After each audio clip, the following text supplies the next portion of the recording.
You can't see who's screaming yet, but the sound of the blow echoes somewhere in your chest, dull, damp, too close. The air here is heavy. The smell of sweat, smoke, and something metallic settles on your tongue. The slippery floor beneath your feet is not water. You already understand that. Someone behind you is pushing you forward, not hard, but enough to make you take a step into the light. Now you see them. Faces in the semi-darkness. Eyes. They don't look at you like a person. They look like a pond. And it's only now dawning on you.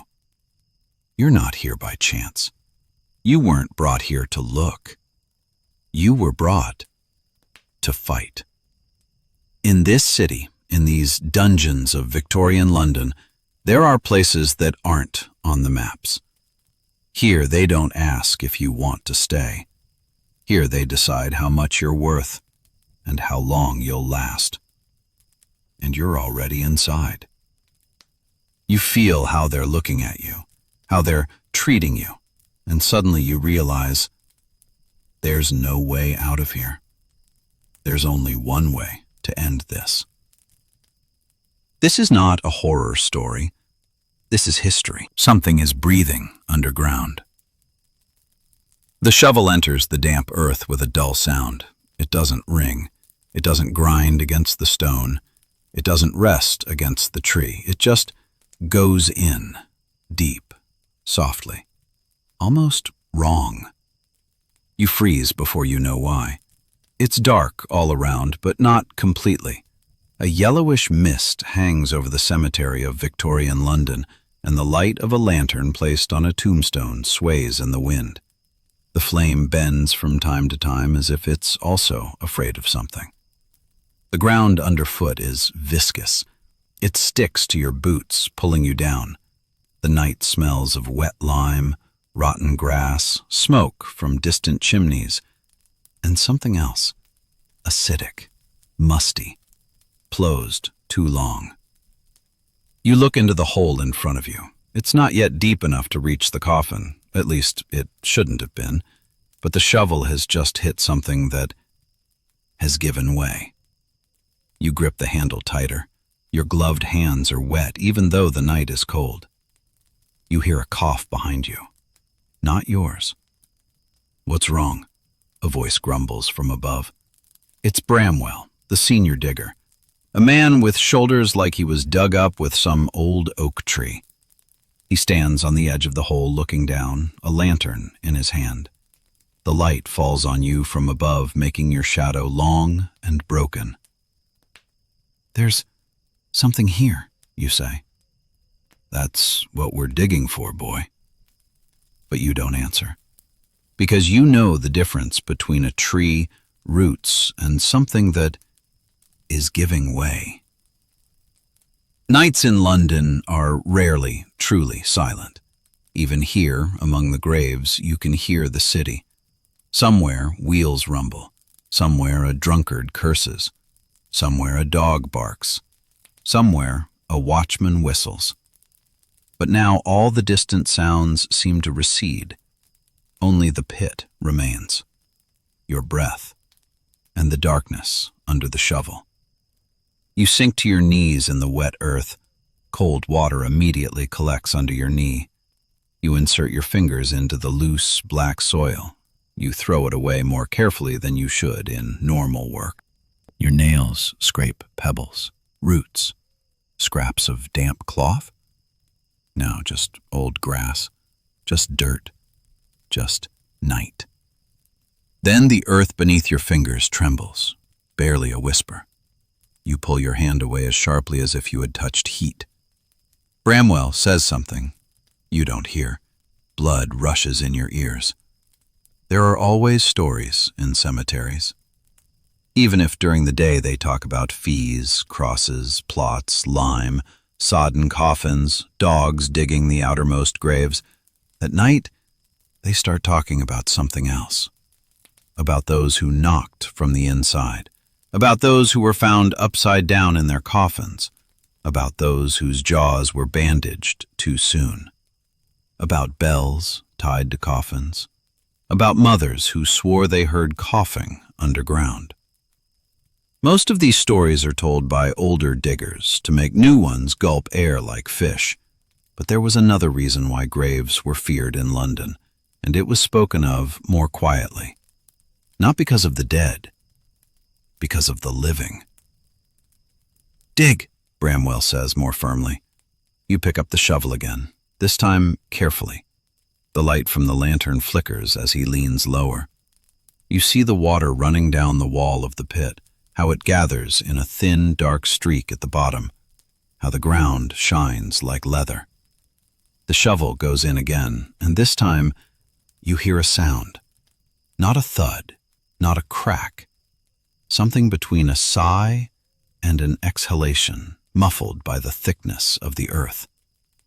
You step back, slipping in the mud, hitting your shoulder against the wall of the pit. "Oh my God," he bursts out at you. Bramwell is silent. Then, very slowly, he lowers the lantern lower. The light sinks into the pit, yellow and murky. The ground in it seems dark red, almost fleshy. You suddenly remember another place, not a cemetery, not a hospital. A basement. A crowd of men. Steam from their breath. Rough bets thrown on the table. Strangers' hands on your shoulder. And a voice. "Another round." You blink.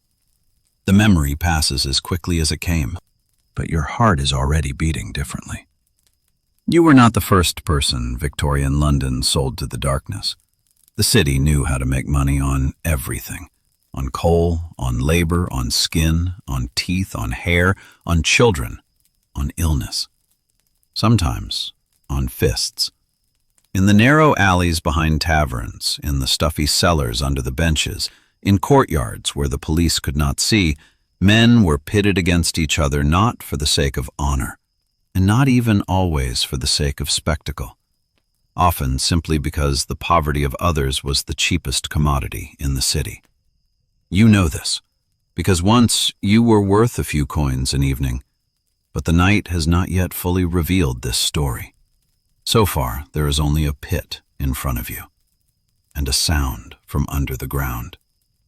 Bramwell descends towards you, heavy, carefully. The boards that line the step creak. He does not look at you, only at the ground. You see his profile, hard as the edge of a tombstone. You see the scar by his ear. You see him placing the lantern on the ledge of a root. "Again," he says. "Did you hear that too?" He does not answer. That is worse than an answer. You lower the shovel again, but this time you don't hit. You scrape. The earth comes away in layers. Something shows underneath. Not the coffin board, not the lid, not the stone. Cloth. Dark, wet, clinging to something round.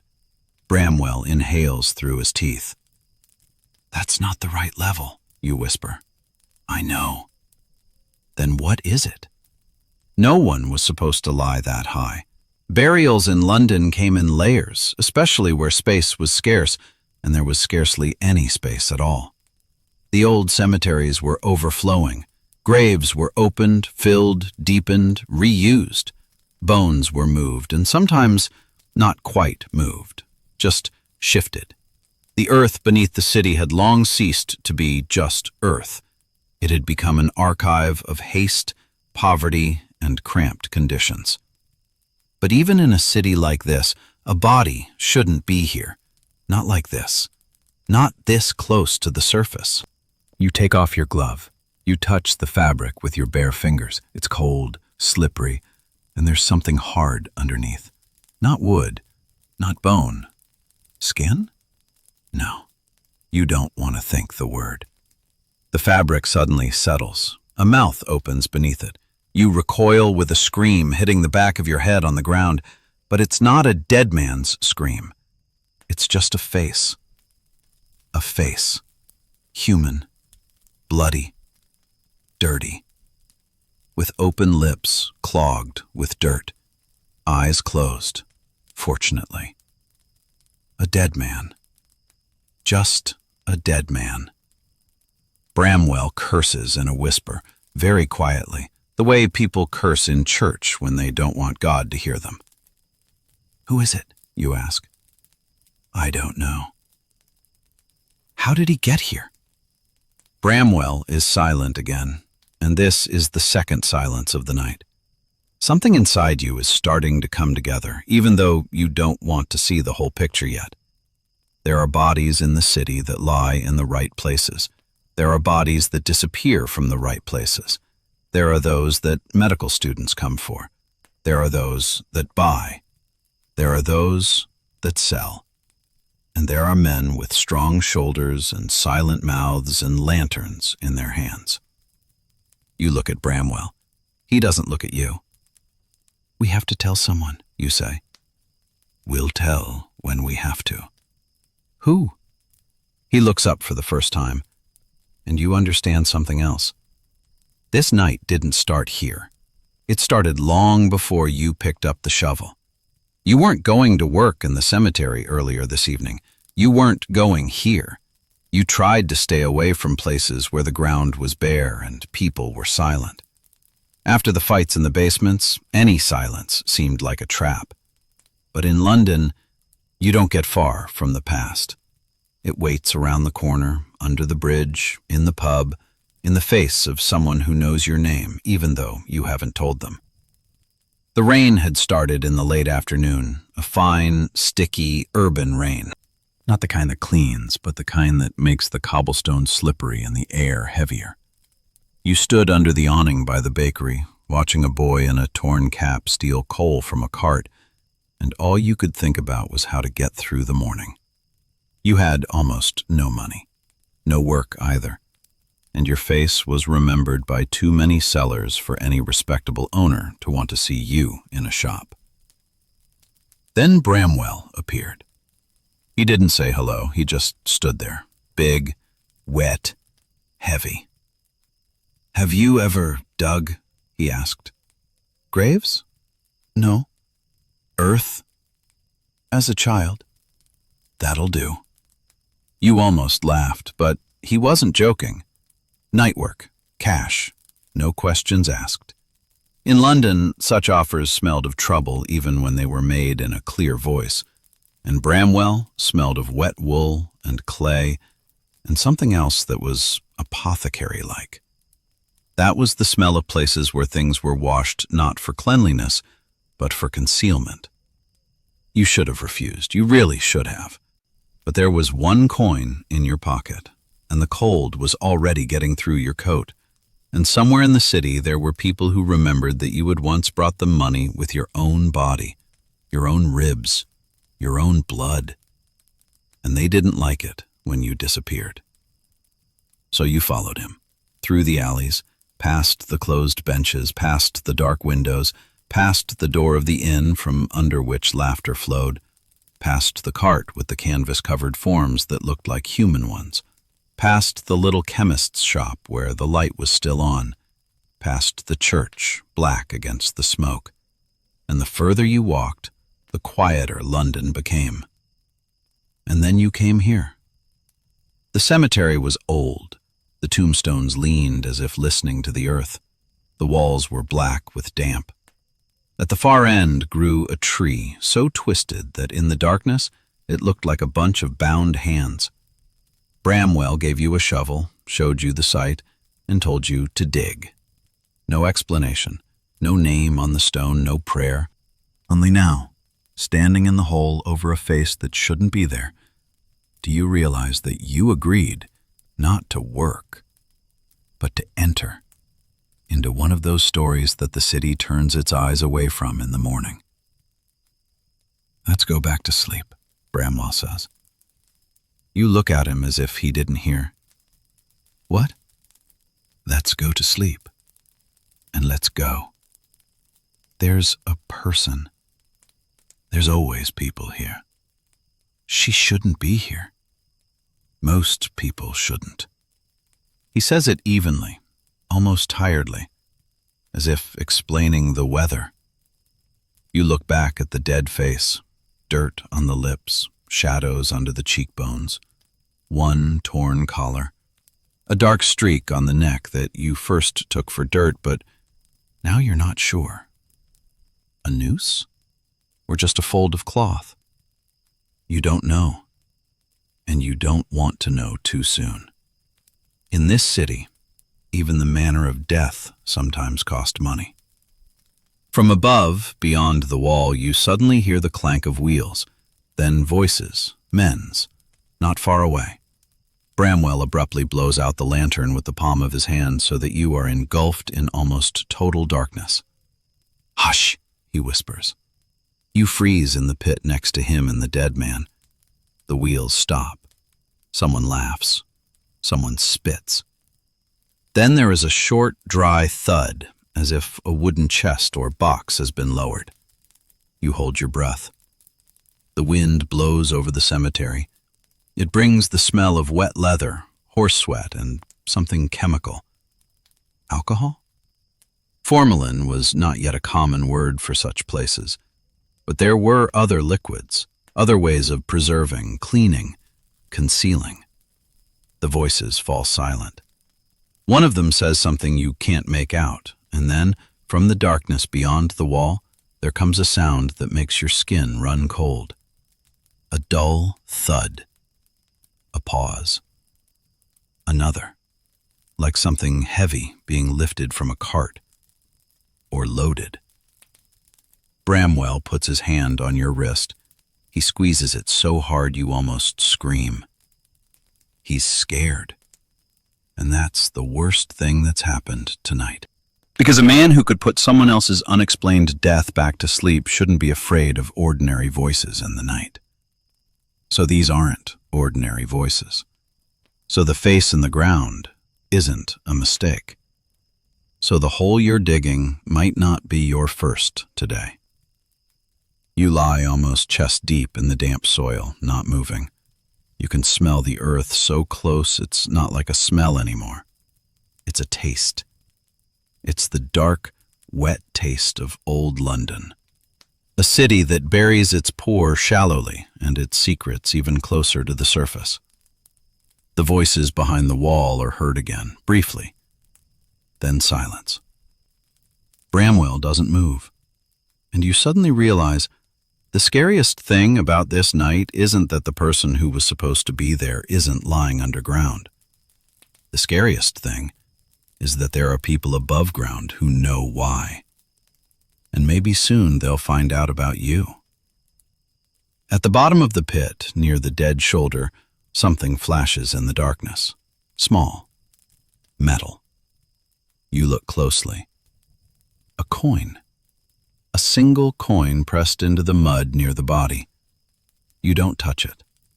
But it's at this moment that you begin to realize that death in this city doesn't just take you away. They also put you on it. The city that buys bodies. You don't move for long after the voices behind the wall have died down. Bramwell still has your wrist in his grasp. His fingers are heavy as iron staples. You can feel your pulse beating under his palm, rapid, uneven, almost shy. It's as if your body itself is betraying you to the darkness.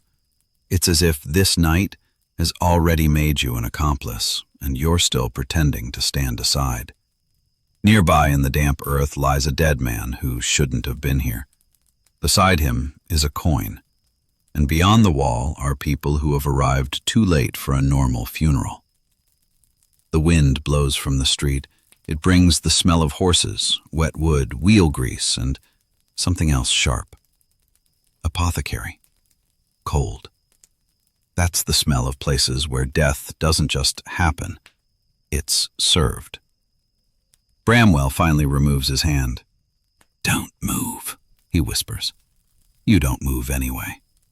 A shadow slowly passes over the pit, not over the grave itself, but further away, closer to the wall. You can see only a flicker of darker darkness against the mist, then a brief flash of light. A lantern, muffled by a cloth or a hand.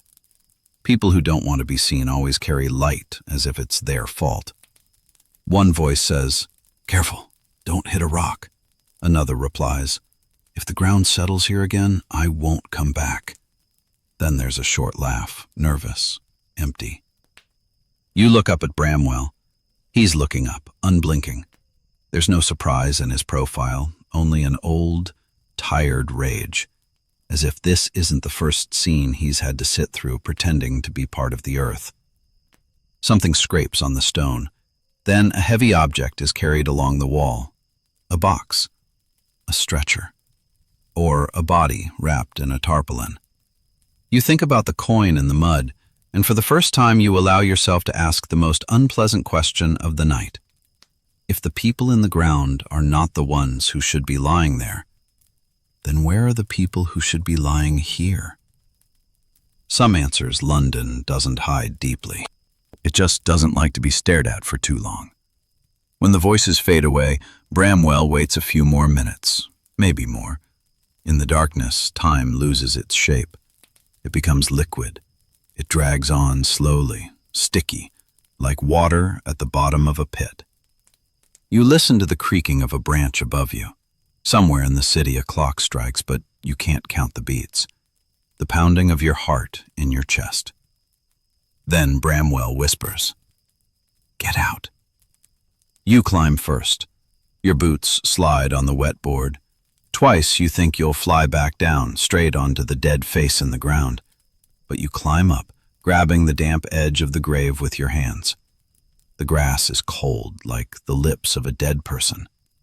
Bramwell climbs up after you. He puts the lantern on the ground, lights it again. The fire doesn't start for a long time, as if he doesn't want to see this night himself. Finally, the flame comes to life, weak, nervous. The cemetery begins to look like a place again, not a mouth. But only for a moment. "Are we going to leave here?" you ask. "Not now. You said we'll fall asleep and leave." "I said what I should have said in the pit." His voice is even, but even quieter than before. He's not looking at you, at the wall, at the part behind which the people with the box and the lantern had just been. "Who are they?" you ask. "Nightwalkers." That's not an answer, and I don't have another one yet. Bramwell raises his lantern and gestures with his hand, not to the gate, not to the gatehouse, in the opposite direction, along the old tombstones, between the leaning stones, to the dark part of the cemetery, where the trees grow thicker and the ground seems older. You don't want to follow him. That's why you're walking. The fog is lower here. It hangs close to the ground like breath, afraid to rise. The damp grass tickles your feet. Every now and then a boot steps on something solid beneath the ground. A root, a stone, the edge of an old flagstone, or a bone. In London, that's not always a question worth asking. "Did you know someone would be there?" you ask. "I knew the ground had sunk strangely." "And that's it?"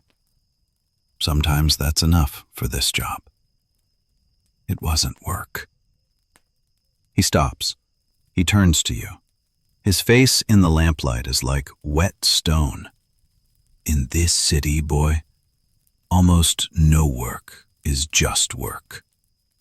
Having said this, he walks on. You look at his back and feel that familiar old desire to turn around, to leave, to get lost in the alleys, to wait for dawn in the docks or under the canopy of some market, to become a small figure among thousands of others again. But London is a city where even escape has a price, and you have already seen too much for the night to let you go without a trace. You come to a small chapel on the edge of the cemetery. Not a real large church building, but a low stone annex where tools, old boards, sometimes coffins were kept before the morning burial. The door is closed. The lock is dark with rust. There are dirty footprints on the stone steps. Fresh. Bramwell lowers the lantern and points silently. You crouch. The edge of the sole is indented on the steps, deep, as if someone had been carrying something heavy. Next to it is a fibrous strip, as if someone had pulled a wet cloth or the edge of a tarpaulin across the stone. And something small, white, stuck between the cracks. You pick it up with your fingers. Not a pebble. A bone button head? No. A tooth. Human. You quickly open your fingers. The tooth falls onto the step and clicks so softly that the sound still seems deafening. Bramwell looks at him without much surprise. Have you ever seen anything like this? You ask. London is big. That's not an answer either. And you like answers too much for a person who is still alive. There's something different in his voice this time. Not a warning, not a threat. Almost sadness, as if he had already seen what happens to those who want to get to the bottom of it. There were things in the city that everyone knew but pretended not to know.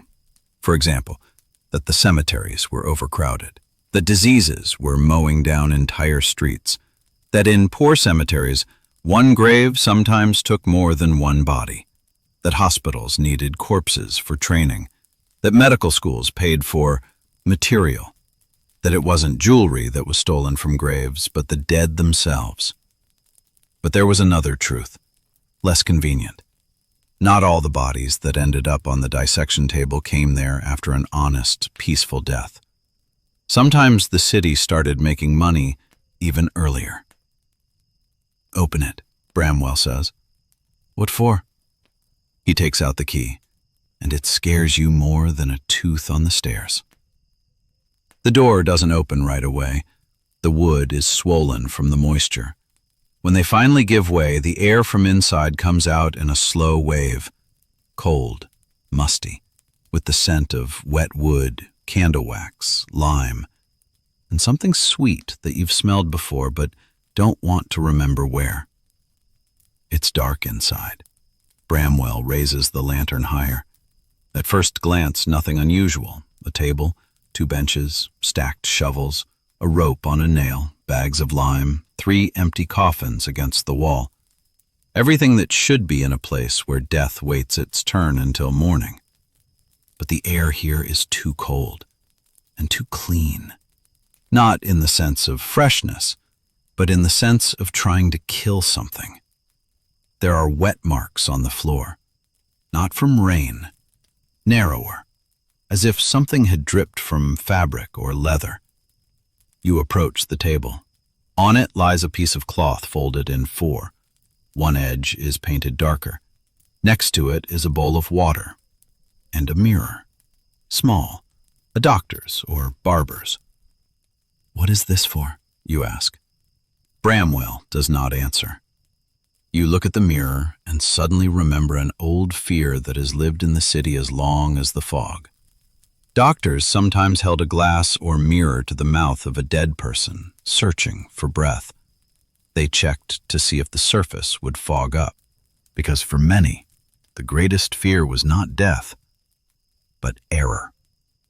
A mistake between the last breath and the burial. But here, in this small stone room, the mirror lay not as a tool of precaution, but as a habit, as if it had been used often. Too often. This is not the first time you have worked here, you say quietly. No one works for a long time for the first time. That doesn't make sense. It does. You just don't see the shape yet. Bramwell walks to the far wall where there is a long, narrow cupboard. He opens it. Inside are hooks, fabric, 2 tarpaulin covers, and a few other items whose purpose you don't feel like mentioning. Belts, wooden wedges, an old stretcher. On one of the hooks hangs a man's coat. Not a work coat, better, made of better fabric than yours or Bramwell's. One sleeve is torn at the seam. Whose is this, you ask? Bad question. Do you ever answer directly? Rarely, and only where there are no walls. You clench your jaw. The rage has already reached that warm, dull state where people either fight or do stupid things. But you're not in a basement where the crowd roars and you can let blood flow without consequences. This is a different place, different rules. Here the consequences don't scream. They lie quietly. Bramwell takes the mirror off the table and looks at it, as if checking to see if it's cracked. "There's talk in town," he says finally, "about the living who have been declared dead, about the dead who have disappeared, about hospitals that need bodies, about schools where students are cutting up people they could have seen on the street yesterday. Everyone knows that. Everyone knows. Half of it. And the other?" He puts the mirror back down. "They don't like to repeat the other half. Because once you repeat it, you begin to understand how many people are feeding off of it." The silence in the room grows thicker. The lantern crackles. Something rustles in the ivy behind the wall. You look at 3 empty coffins stacked one on top of the other, and suddenly you notice a faint scratched inscription on the bottom one. Not factory-made, hastily carved by someone with a knife. R.M. And below that, a barely visible number. What is that? Bramwell looks up. A mark? For what? To avoid confusion. What not to confuse? He is silent. But you are already beginning to guess. In some parts of London, dead paupers were worth less than the coffin in which they were buried. Families would save up pennies for the burial, and then someone would make a second living, either on the coffin itself, which was reused, or on the body that found another way. And if the city had learned to treat poverty as raw material during life, why should it treat it any differently after death? But there was something more here, not just grave robbing, not just selling corpses, something that started before the cemetery. The man in the ground, you say. He wasn't buried properly, was he? No. Has he been buried? Bramwell looks at you for a long moment. Then he looks away. Maybe. From whom? Sometimes it makes no difference. A few minutes later, he hands you a mug. Inside is something hot, bitter, with the taste of cheap coffee and burnt sugar. You drink because your hands are shaking too much, and the heat gives them something to hold on to besides fear. Why did you take me? You ask. Because I don't mind losing you. He says it dryly, without pleasure, without cruelty, just as a matter of fact. You look into the mug. Honest. The most honest thing I've ever done. It should offend, but it doesn't. You know all too well how the city sees people like you. A former fighter from the basement, a face the bookies remember. A man without those who will search for him for too long. If you disappear, London won't stop. He won't even clear his throat. And that's why this night suddenly seems even more dangerous. Because you understand your worth and someone else's benefit. There, in that hole, you say slowly. The coin wasn't an accident, was it? Bramwell doesn't answer right away. He just glances at the door as if checking to see if the lock is still there. In some places, they pay for silence, he says. And in some, they pay for death. In London, almost everywhere. Outside, a wheel squeaks. Not close, but not far either. You both freeze. Then the sound fades. You put your mug down on the table and look at your hands. The knuckles are bruised from old blows. There's a white scar on your thumb from a bottle glass. On your right palm, there's old, tough skin from a rope. These hands have brought other people money before. To shouts, to bets, to other people's counting of rounds. And now, among the coffins and the tools, a new thought creeps up on you. Slow. Cold. If the city knew how to make money off the poor while they were alive, if they knew how to make money off them after they were dead, then what happened in the short time between those two things? You look up at Bramwell. Fights, you say. Sometimes people disappeared after them. His face doesn't change, but this time the silence lasts longer. Sometimes, you continue, the ones who lost were never seen again. There are many doors in the city, and many cellars. Yes, and many hospitals. He sets down his mug very carefully, like a man who has realized that the next sound could upset the delicate balance between ignorance and truth. Don't say it too loudly, he says, and this time it's the real answer. A chill runs down your spine, not from the draft, not from the night, from the shape that the darkness is finally beginning to take. Fighters, beggars, prostitutes, the homeless, the sick, the lonely. The city loved them not for themselves, but for the fact that they could disappear without a fuss. Disappear from an alley, from a ditch, from a basement. And in the morning, no one will know whether they escaped, died, were arrested, or simply fell into one of London's many dark recesses. You feel the skin on the back of your neck tighten, because now this story is not just about the cemetery. It's about you, too. Bramwell suddenly turns out the lamp. The room is instantly plunged into darkness. What? Quiet. Now you hear it, too. Footsteps. Not one man, at least two, outside. Slowly, carefully. Not by the gate, by the wall. Then closer. Someone touches the door with their fingers, not knocking, just checking to see if the wood will answer. You stop breathing. Bramwell's finger finds your shoulder in the darkness and presses down. You both squat down at the table. You smell dust and canvas and old lime. And then, his fear. It's so thick now, it almost has weight. A voice from behind the door. Quiet. Young. There was light here. Another, shorter. Then you were wrong. I saw. You see a lot. Pause. You hear someone running a fingernail along the wood of the door, slowly, as if counting the boards. Then a voice below whispers something you can't make out, and they both walk away. But not right away. First, one of them laughs, barely audible. That's the laugh of people who aren't afraid to turn around.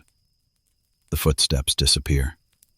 You sit in the darkness for a long time, maybe a minute, maybe 5. Then Bramwell lights the lantern again. The flame is smaller now, as if it has overheard too much. Do they know? You ask. Not yet. And if they do? Then you won't regret this night. You'll regret all the nights that have brought you here. He takes the key from the table and puts it in his pocket. Then he looks at you for the first time in a long time, so intently as if he's weighing whether you should be left alive until morning. Listen carefully, he says. You're not going anywhere alone until dawn. You're not telling anyone. You're not touching anything without me. And if you hear someone on the other side of the wall say the name Robeson, don't look back. Why? He raises the lantern. The light makes his eyes look older. Because then this night will be much longer than you think. And it's at that moment that you realize something else. The coin in the hole. The RM mark on the coffin. The name he doesn't want to hear out loud. These are all parts of the same scheme. So the first body you saw today won't be the last. Names not written in stone. The room seems to shrink after Bramwell speaks. You look at him, at the lantern in his hand, at the key in his pocket, at the chest of drawers with its belts, at the 3 empty coffins, one on top of the other, like silent witnesses. And then at the scratched mark on the lower board. R.M. 2 letters. A name that has not yet been fully uttered, but it already has weight. The fog moves slowly outside the chapel window. It slides across the glass like a breath from outside, as if the night is trying to peer inside and see if you have understood everything. But you have not understood everything yet. Not yet. Who is Robson, you ask? Bramwell doesn't even blink. I told you not to say that name behind the door. We're not outside the door. The walls are thinner than they seem. And the graves are shallower than they should be, you say. His jaw tightens slightly. It's the first sign that you've touched something alive beneath that rough skin of silence. If you've already dragged me into this, you continue more quietly, either tell the truth or I'll leave now. Going where? Anywhere. In this area? At this hour? After you were seen at the pit? You're silent, because he's right, and that makes you want to hit him even harder.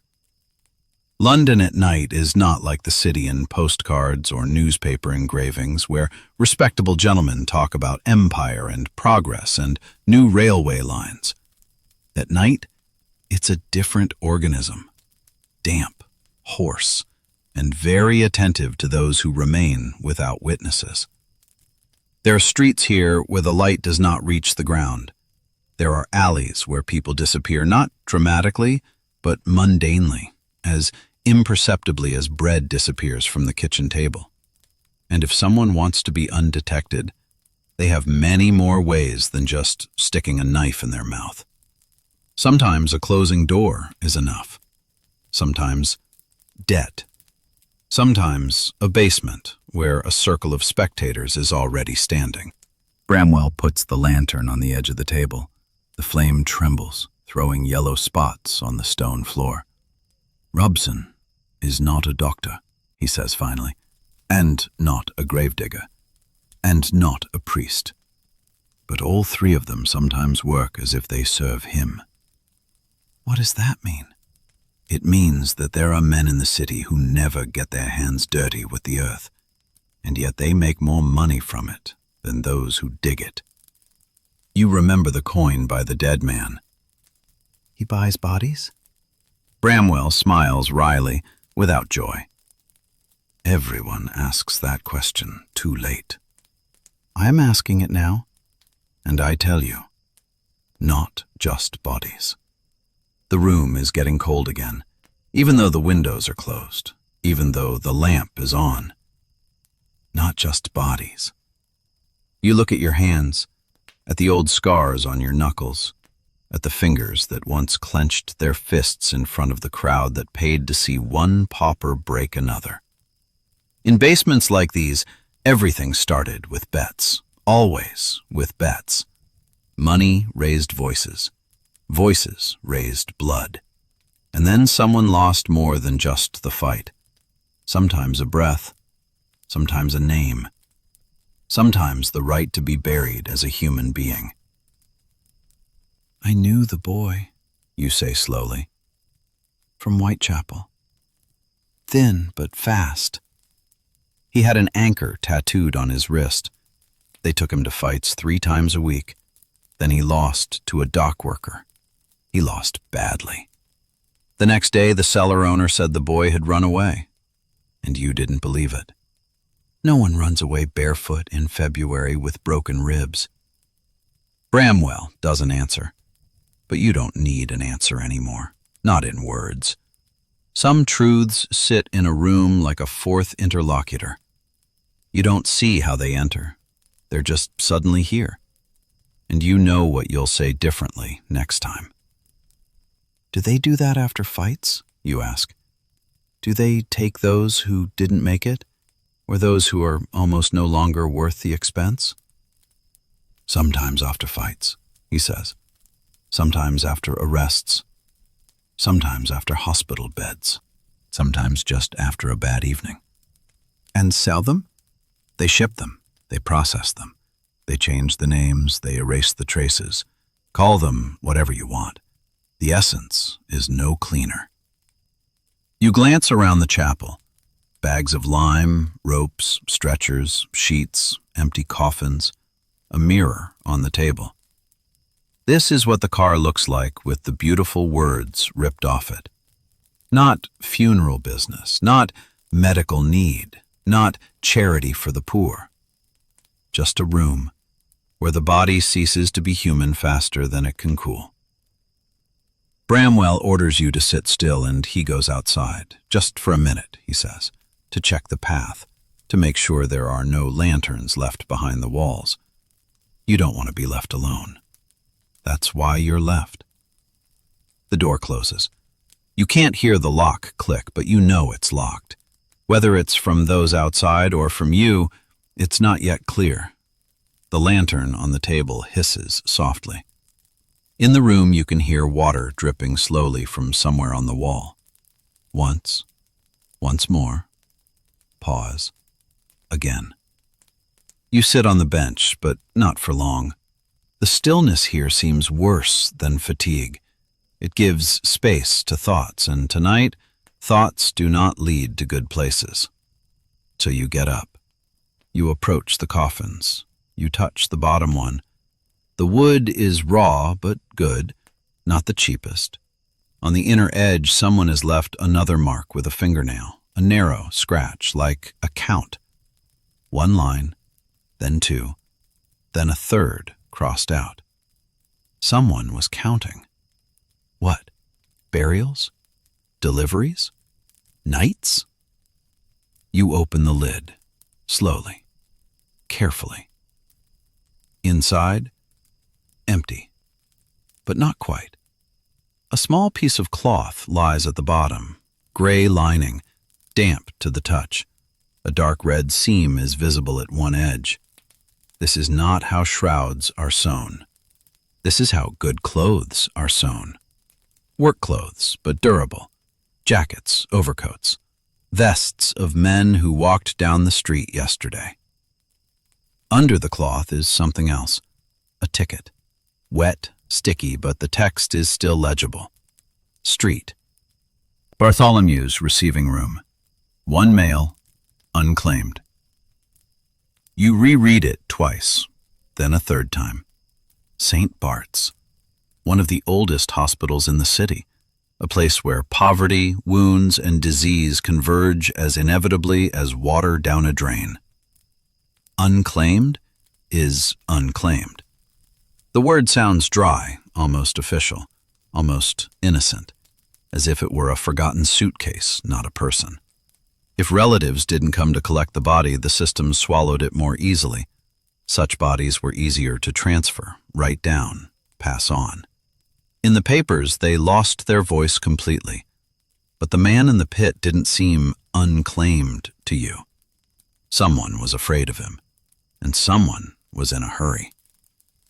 You're about to put the ticket back when you notice a pencil mark on the back, barely visible. A wheel, like a coin with rays, or a token. You've seen the same symbol before, not in the hospital, not in the cemetery, in the basement, on the bookmaker's table, engraved on a metal token that marked large bets when ordinary coins were no longer enough. Something clenches in the stomach. Fighting, hospital, cemetery. One sign, and suddenly all of London begins to look not like chaos, but like a chain. Alley, fight, loss of consciousness, whiz, reception room, the unclaimed sign, chapel, pit. You grip the ticket so tightly in your fingers that the paper almost tears. Don't touch it. Bramwell's voice comes from behind you so suddenly that your whole body shudders. He's already in the room. You didn't even hear the door open. I thought you'd left for a minute. I did. Is standing there in the dark, silent part of your job? He doesn't answer. He just walks over, takes the ticket from your hands, and looks at it. Then at you. You're seeing too much now. I've seen a dead man in a hole before. That's not the same. Then explain the difference. Bramwell slowly folds the paper in half and puts it in his pocket. The difference is that the hole can still be filled in. The note can't. You don't fully understand these words until he leads you to another table, less lit. On it lies a book, thick, covered in leather, darkened by his hands. At first, you take it for a church register or a burial book, but when Bramwell opens it, you see something else. Not names of the dead, not dates of burial. Short entries, numbers, marks, amounts. Male, approximately 30. Dock injury, no claimant. £2, 4 shillings. Next line, female, fever ward, transferred by night. Paid. Another one, boy, unnamed, river pickup, low value. You don't immediately realize you've been holding your breath. The book rustles as Bramwell turns the pages again. The entries are the same, dry, businesslike, indifferent. People are turned into lines faster than bodies are into cargo. And then you see something else. On several pages, there is a special mark, a small wheel, the same as on a ticket. The amounts are larger next to these lines. What is this, you ask, although you already know that the answer will be worse than the question itself. Special deliveries. Special for whom? Bramwell doesn't look at you. For those who pay for more than just the dead. Your mouth goes dry. What does that mean? It means that some people aren't waited for to die themselves. The room doesn't spin, but it should. You take a half step back, bumping your calf against the bench. Some people aren't waited for to die on their own. This sentence doesn't scream. It doesn't dramatize. It doesn't beg for horror. It simply becomes a fact, and that's why it's hard to breathe. In Victorian London, poverty wasn't just degrading. It made you vulnerable to disease, to violence, to hunger, to arrest, to someone else's money. Those who had a home, a family, a name, and a door that could be locked from the inside took fewer risks, not because they were kinder or stronger, but because the system would have to spend too much explaining on them. The poor were quietly circulating. And you feel this you more acutely than any other viewer or listener, because you've already been a commodity. In basements where men in top hats argued about how many rounds you could last. In rooms above pubs where they smeared cold grease on your cheeks so your bruises wouldn't shine until the next night. In lists where your name was replaced by a nickname because a real name was too much of a luxury. You suddenly remember one night. Not this one, earlier. A year ago, maybe a little more. A basement near Spitalfields Market. The walls are damp with condensation. On the table are candles, gambling chips, and cheap rum. You're fighting a man who weighs 2 stone more than you. In the third round, he goes down. He doesn't get up. The cellar owner curses. 2 bearers carry your body out the back door. One of them has a leather strap with a metal plate on his arm. Round, with an engraved wheel. Then, you didn't care. Now, you do. They were there, you say, in the fights. I saw them. Bramwell slowly closes the book. I know. Where did they come from? Because some sellers don't just work for spectators. Some work for selection. Selection? They see who's strong, who'll hold out, who has no replacement, who'll disappear quietly, who can still bring in money even after the last blow. That old familiar rage rises inside you. Fighting, hot, simple, the rage that loves a target. But here there's no one to hit with one precise move. There's only a net, and that's much worse. Because you can't break a net with your fist. Why are you showing me this? Because it's too late to pretend you didn't see anything. No, I'm asking something else. Why didn't you hand them over to the police? To a priest? To someone? Bramwell looks at you as if you've just asked why the rain is wet. Because the police sometimes escort the carts. Because priests sometimes don't want to know who's in the coffin if the papers are in order. Because doctors need bodies. Because officials need order in the books. Because basements need space for those who haven't risen. Because London doesn't run on kindness, boy. It runs on streams. Streams. The word sounds almost beautiful, like a river, like trade, like the life of a city. But you already know he means something else. Streams of bodies, streams of money, streams of silence. From outside, singing comes, very far away. Drunk, crooked, almost cheerful.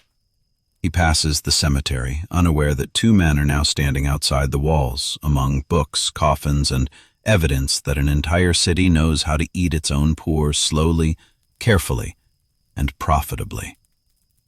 Bramwell closes the book.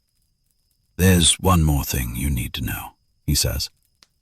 You don't want to know any more, but you nod. The man in the pit. He's not from here. I see. No, I mean, not from the cemetery, and not from the hospital. At least, not at first. He goes to the cupboard, takes out a narrow object wrapped in a cloth and places it on the table. Unfolds it. It's a leather collar, rough, an iron ring. The rivets are knocked out. There's a number stamped on the inside. Not a name, a number. You stare at it too long, and suddenly you hear that basement again. Noise, bedding, sweat, someone else's hand on your shoulder, and the voice of the man who bought you for one night. He's worth more if he lasts. That was on him? You ask. Yes. Then he wasn't just a victim. No. He was property. Bramwell says nothing, but silence now sounds like consent. There were many forms of slavery in London, though the city liked to call them by other names. Debt, contract, patronage, maintenance work, service, guard, re-education. Some people were legally free, but in practice they were tied to those who paid for their shelter, food, clothing, or simply didn't beat them too often. This was especially true for children, orphans, foreigners, runaways, people without papers, and those who had already fallen into a debt trap. And if such a man also knew how to fight, they could make a lot of money from him. Until he was no longer useful. You look at the collar and feel the past coming closer than any silhouette in the dark. I knew him, you say. Bramwell freezes. What? Not by name, by face. I've seen him a few times. Dark hair, broken nose, scar near his eyebrow. He fought out east by the docks. Not often. He was only taken out for big stakes, and always 2 people brought him. You swallow.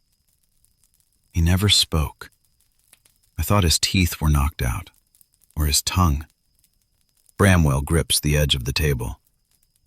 When was that? About 2 months ago, maybe a little more. And you're sure? Yes. The air between you changes. Suddenly Bramwell looks at you not as an extra mouth or a random witness, but as a person who has a key to one of the rooms in this labyrinth. Then everything is worse than I thought, he says. Why? Because if it's the same man, then they started carrying goods through the battles even earlier, not only after death. To her. The words sink in hard. Not only after death, to her. And you understand that this story goes deeper than just the graves of the night.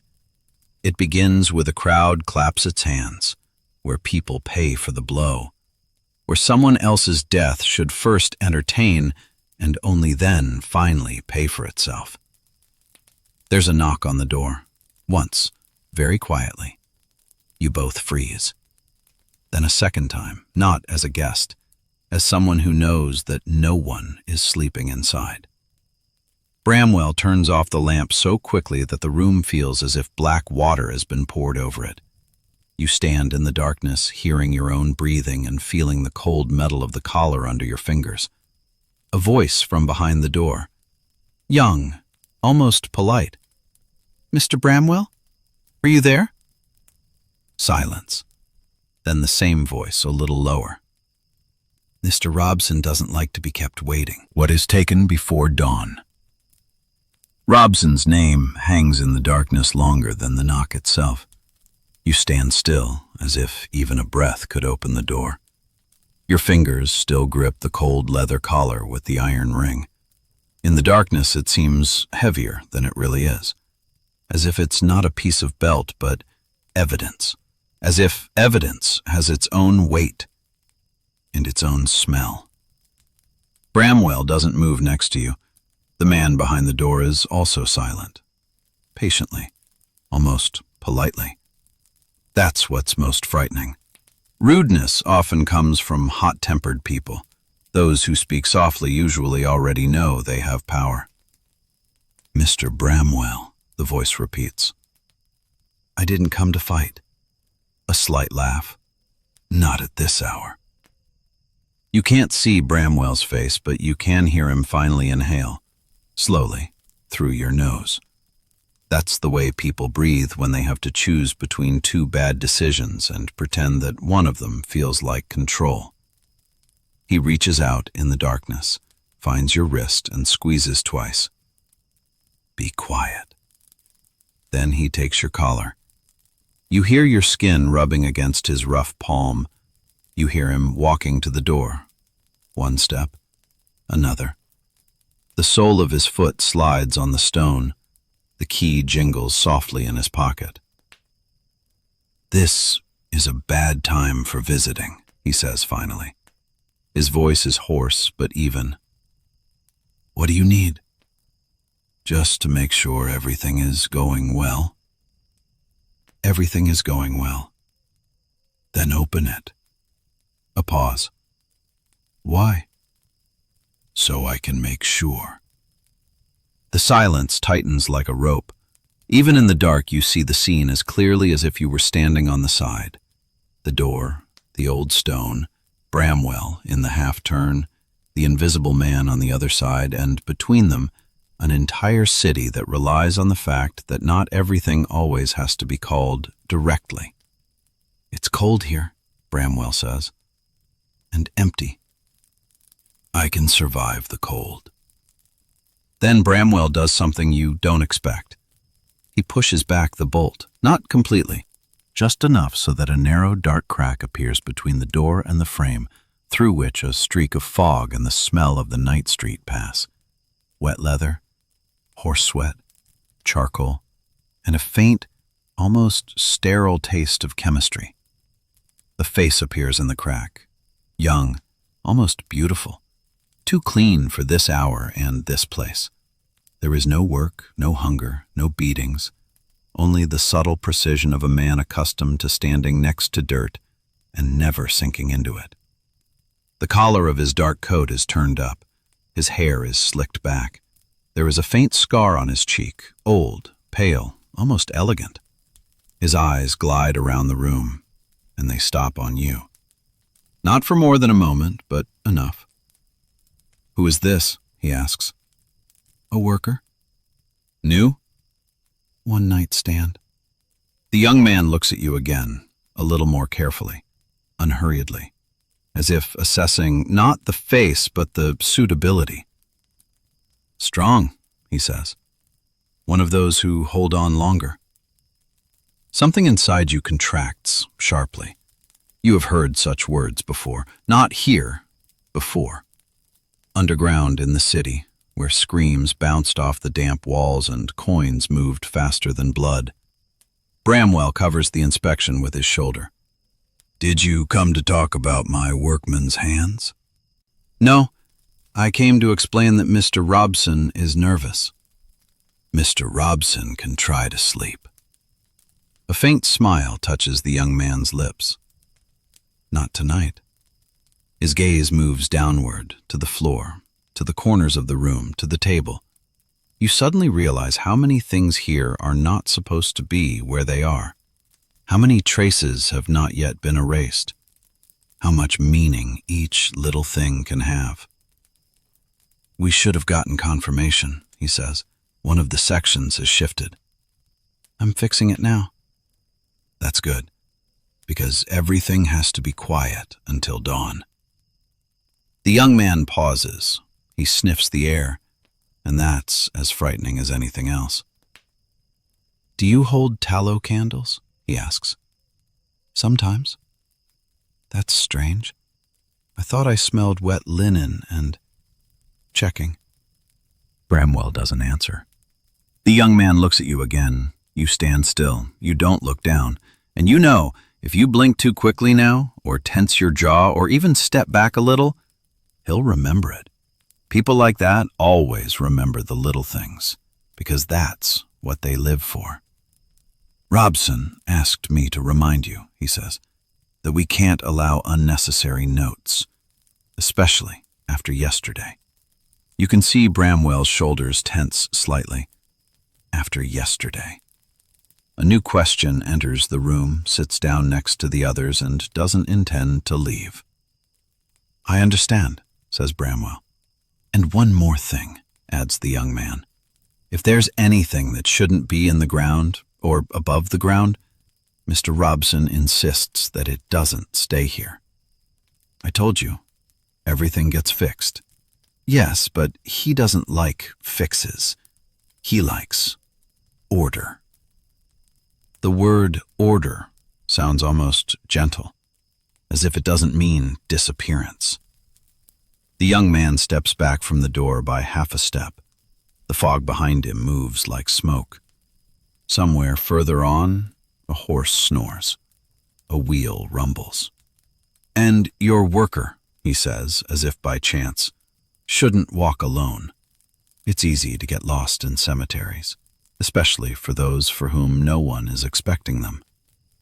He says this with a smile, and that's why you can hear a direct threat in his words. Then he touches his hat with 2 fingers as if concluding a polite visit and walks away into the fog. His steps are light, not heavy like those of a porter or a digger. He walks as if he's used to not carrying bodies, but rather managing them. The door closes. The bolt snaps into place. And only then do you realize that he's barely been breathing during the entire conversation. Who is this? You ask immediately. A clerk. He's not a clerk. He's a clerk to himself. To Robson? To anyone who pays on time. Bramwell returns to the table, lights the lantern again. The flame rises reluctantly. Now the room seems even smaller than before the knock. The light pulls your face out of the darkness, the edges of the coffins, the wet stone, the old belts in the closet. As if the system itself had just been here, not a man, and checked that all its cogs were in place. What does after yesterday mean, you ask? Bramwell takes off his gloves. He throws them on the table. There are fresh scratches on his knuckles. They brought one in too early yesterday. Dead? Not enough. You look at him. He looks past you. They took him from the hospital, you ask. No. From the basement? Silence. From the battle, you understand. Bramwell sits down on the bench, and the tree groans under his weight. Sometimes after battles, people still breathe, he says, but they don't have the strength to go back to the crowd. They don't have friends. They don't have a room to take them to until morning. They don't have anyone to pay for a doctor. In such cases, the city decides for them quickly. City is a very convenient word. I don't have any others. Robson does. Bramwell glances at you briefly. Yes, and that's why he's alive. The facts don't come one by one tonight. They pile up in layers like earth in a wet grave.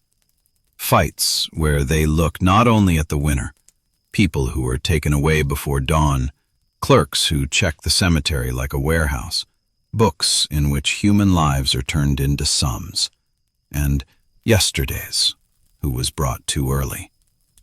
You suddenly see this night as part of a larger machine, not an accident, not an improvisation, but a well-established sequence, a city that knows how to profit from every state of the human body, while it fights, while it falls, while it cools, while it is carried, while it is cut, while it is buried, and even after the ground above it has been trampled back. You said check, you say. What is that little mirror on the table? Who is it really for? Bramwell doesn't answer for a long time. Then he takes the small glass between his fingers. For those times when they bring in the not-so-quiet ones. And then what? Sometimes they wait. And sometimes? He puts the mirror back down. And sometimes they don't wait long enough. The words hit harder than you'd like. Quietly, without a gesture. This is how real horror comes, not with a scream, but with a dry sentence that can live in a book, in a courtroom, and in memory equally coldly. In Victorian London, the fear of being buried alive was not a fiction for frightened children. It was fueled by stories, newspaper rumors, medical errors, and the very imperfection of diagnostics at the time. Doctors searched for breath in the mirror, checked pupils, waited for signs of decomposition.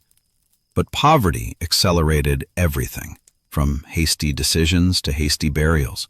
And when the body did not belong to anyone influential, haste became almost the norm. But what you see here goes even beyond that fear. Here, they are not just afraid of making mistakes. Here, they are preparing a place where mistakes can be used. Bramwell stands up. We must finish with the pit. And fill the man back in? No. You, yourself, I changed my mind. Why? He looks at the door. Because if the young man comes back with 2 people and sees that the ground is already level, they will think we have hidden something. If the hole remains open, he will decide that we are still working. And we? We are still working. He goes to the closet and takes out a roll of linen. He unrolls it.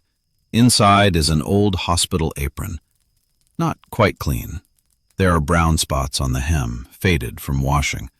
And one more thing is a small plaque on a leather strap. A circle with rays. You look at it, and the skin on the back of your head tightens again.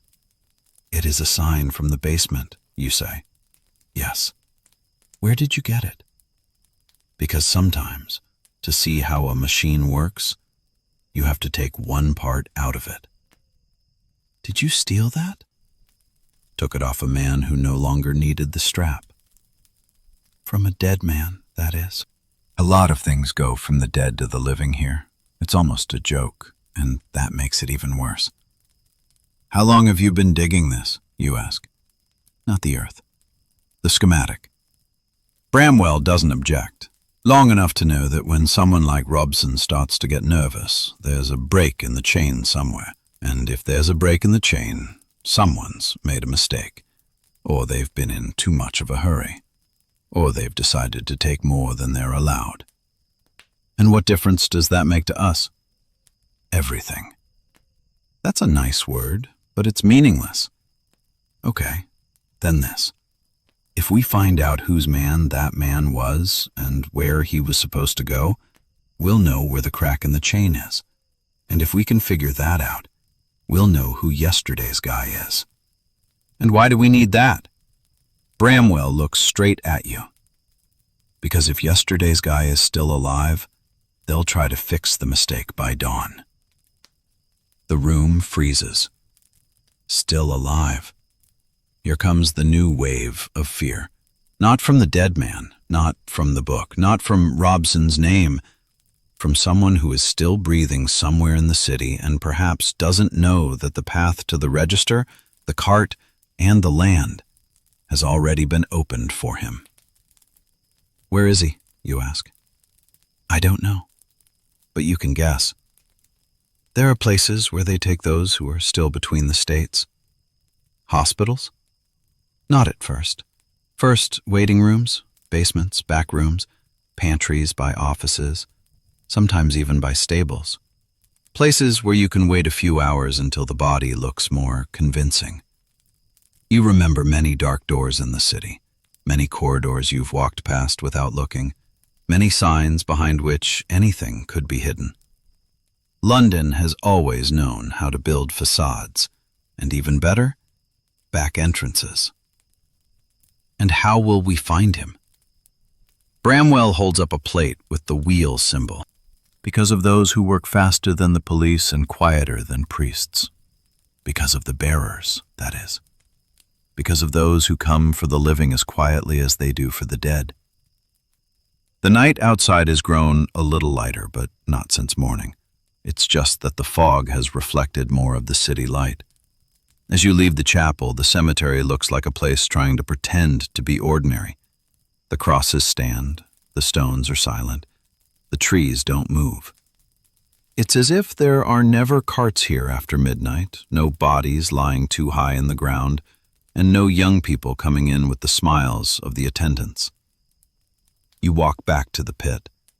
The grass is wet underfoot. Mist gathers on your sleeves. Bramwell carries the lantern low, almost to his knees, so that the light can't be seen far.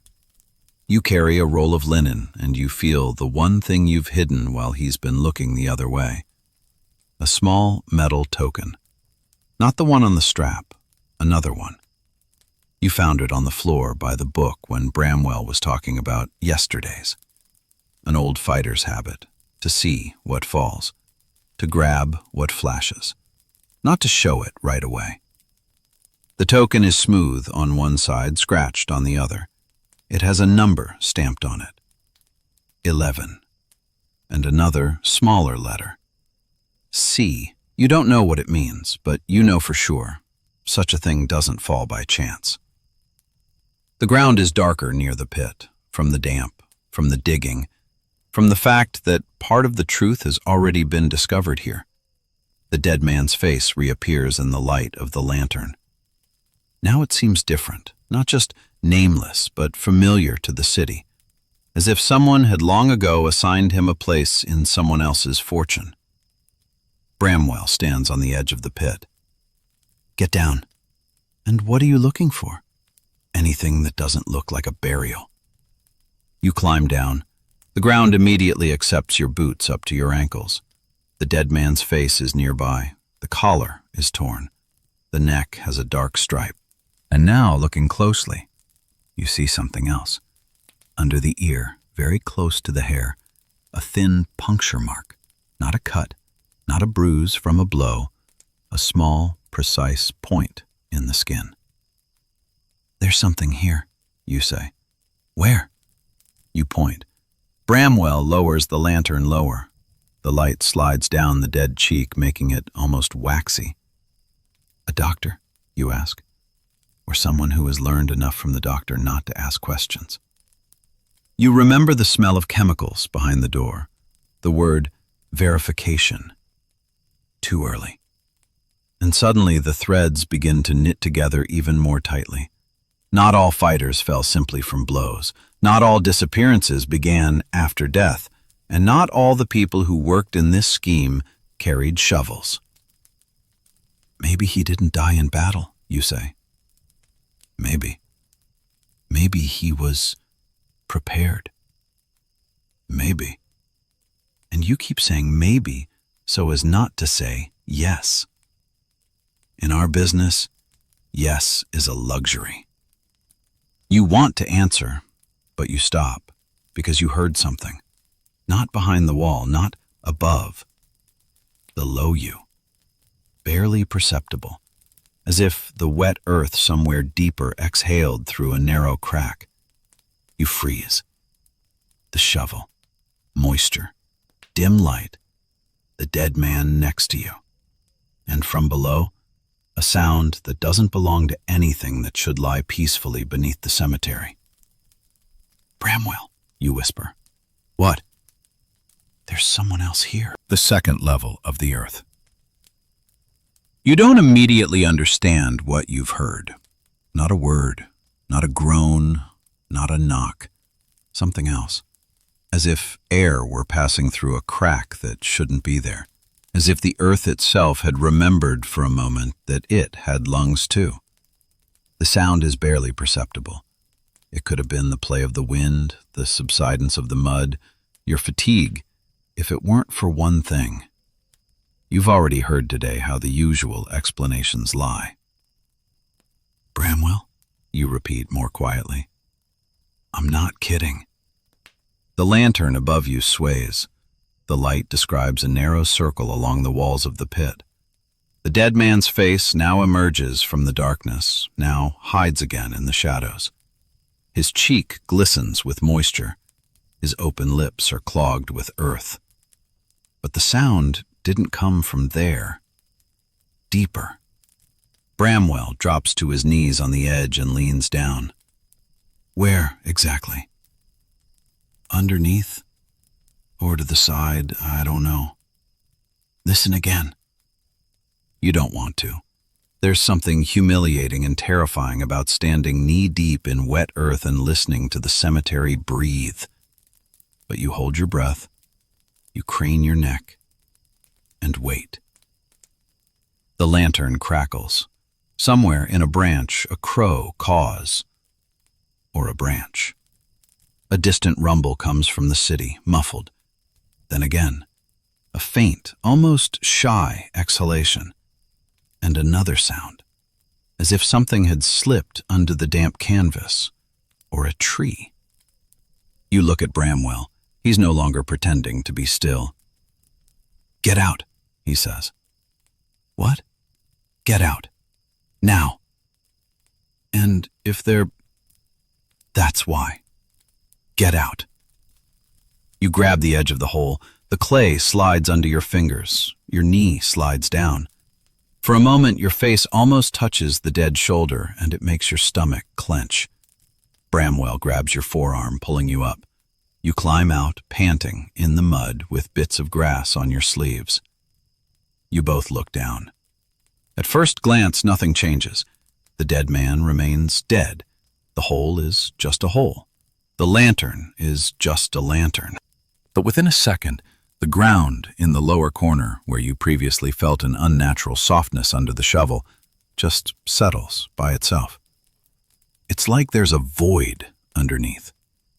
Bramwell curses so quietly it almost sounds like a prayer. "What is this?" you ask. "I don't know." That's not an answer either. "It'll do now." He picks up a shovel. Not the one you were digging with earlier, but a shorter one with a narrow metal edge. He lowers himself carefully, barely touching the body, and begins to clear the side of the pit. Not from top to bottom, but sideways, layer by layer. The damp earth comes away in sticky clumps. One of them falls, revealing not roots, not stone, not another body. A tree. But not a coffin lid. A thin plank partition, set on the side, almost vertically. Not like a coffin, but like something they were trying to quickly separate from the main grave. As if someone had made a narrow pocket in the already prepared earth. Temporary. The wrong one. "Oh my God," you blurt out. Bramwell doesn't say anything. He just works faster. A few more layers of dirt, and you can see that there's a space behind the boards. Small. Human-sized. Inside, something is wrapped in a dark cloth, wet, caked with dirt. And that's where the sound has just come from that makeshift side shelter. You feel the cold start to rise, not from the air, but from within. "This isn't a burial ground," you say. "No. This is a shelter." "Yes." "For whom?" Bramwell lowers his head even lower. He touches the planks. Something is holding one of them from the inside. Not a hand, not a movement, but simply a pressure that shouldn't be there. "For the one you didn't want to leave up there until dawn," he says. "Do you think this is yesterday's?" "I think, if so, we have less time than I thought."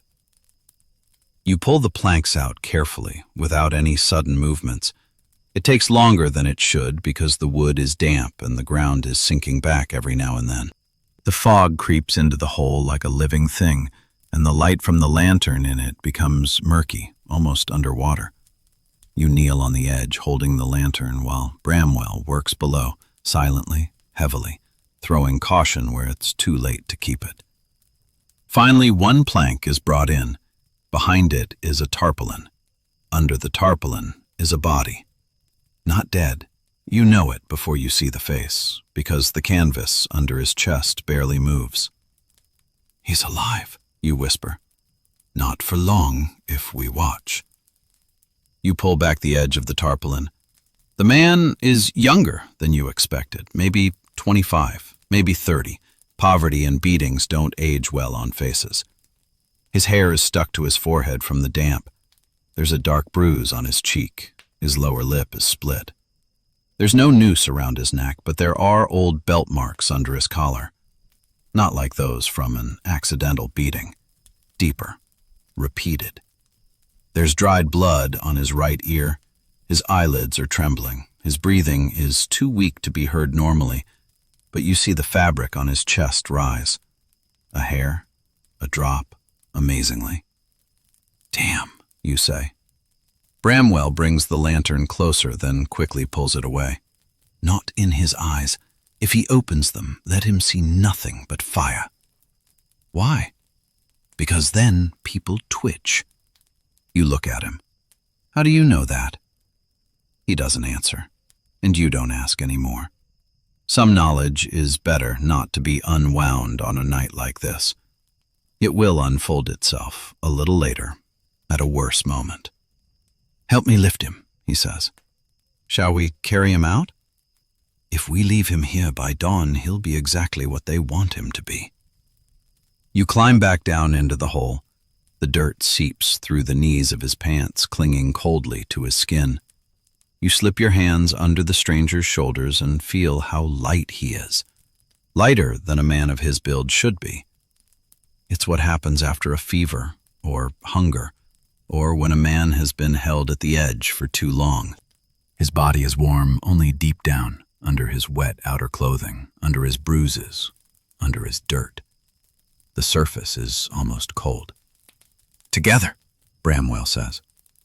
You lift him slowly. He moans softly, not in a real voice, more like air trapped in his chest that doesn't know where to go, but it's enough to make the hairs on your arms stand up. Alive. Not nearly. Not ever. Now. Now history no longer lets you hide as an observer. Now you have not just seen the system. You are holding in your hands a man whom it has not yet finished.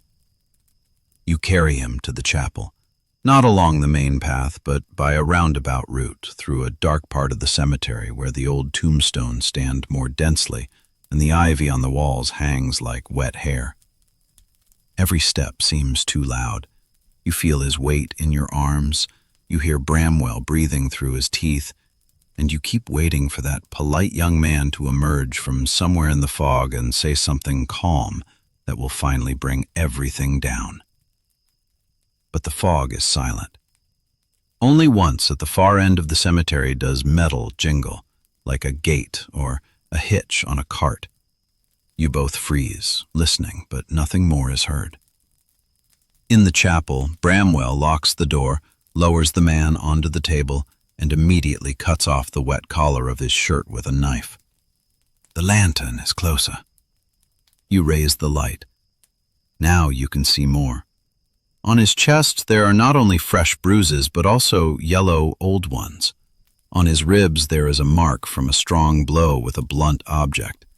His left hand is swollen. 2 fingers are crooked incorrectly. On his stomach there is a thin scar, already healed but recent, and under his collarbone, almost imperceptible, there is another puncture mark, the same one you saw on the dead man in the pit. They were stabbed, you say. Yes. With what? Not always with the same thing. For what? Bramwell touches the man's neck. He feels for a pulse. For a long time. Too long. So that they don't scream. So that they don't fight. To make them seem quieter than they are.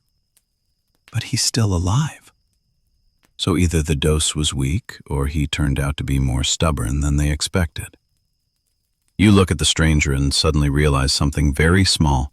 He has dirt under his fingernails. Fresh, not from street work. Dirt. He's been scratching. Or in that hiding place. Or before. And it's this small thing that makes everything almost unbearable. Because it's one thing to imagine a pattern, another to see a person literally trying to dig themselves back into life. Does he have a name? You ask. They all have one. Do you know him? Not yet. Bramwell rolls up the stranger's sleeve. On the inside of his forearm, the skin is darker than an old tattoo. There used to be a pattern there, but now it's almost just an outline. An anchor. You grip the edge of the table. No. What? I know him. Bramwell looks up. The guy from Whitechapel I was talking about. Not the dead one. The other one. It's him. Are you sure? An anchor on his arm. I saw him after the fight. He was considered fast, not the strongest, but fast. His name was...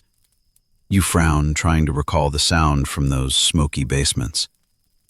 People called him Marlowe or Marl, something like that. Is that a name or a nickname? It makes little difference in the basement. Bramwell leans closer to his face. Then we have 2 of the same network, he says. 1 dead, 1 not yet. And what difference does that make? The fact that the dead man had already been written off, and this one is a mistake. Why? Because mistakes are hidden in the side holes, not recorded in the books. He sends you for water. In the chapel, in a narrow room behind the cupboard, there is an old copper tank. The water in it is cold with a metallic taste. You pour it into a bowl and suddenly notice another book on the shelf. Not as big as the register, smaller, worn, empty-looking. You are already reaching for it, but you hear a cough from the large room, not Bramwell, and you immediately drop everything and run back. The stranger on the table shudders. His chest rises again. His eyes are still closed, but there is movement under the eyelids. His lips move. Only a dry, scratchy sound comes out. Hush, Bramwell says, although he hardly understands. Hush, boy. You put the bowl on the table. Is he coming too? Partially. Is that okay? If he can talk, yes. If he screams, no. Bramwell dips a cloth in water and wipes the man's face.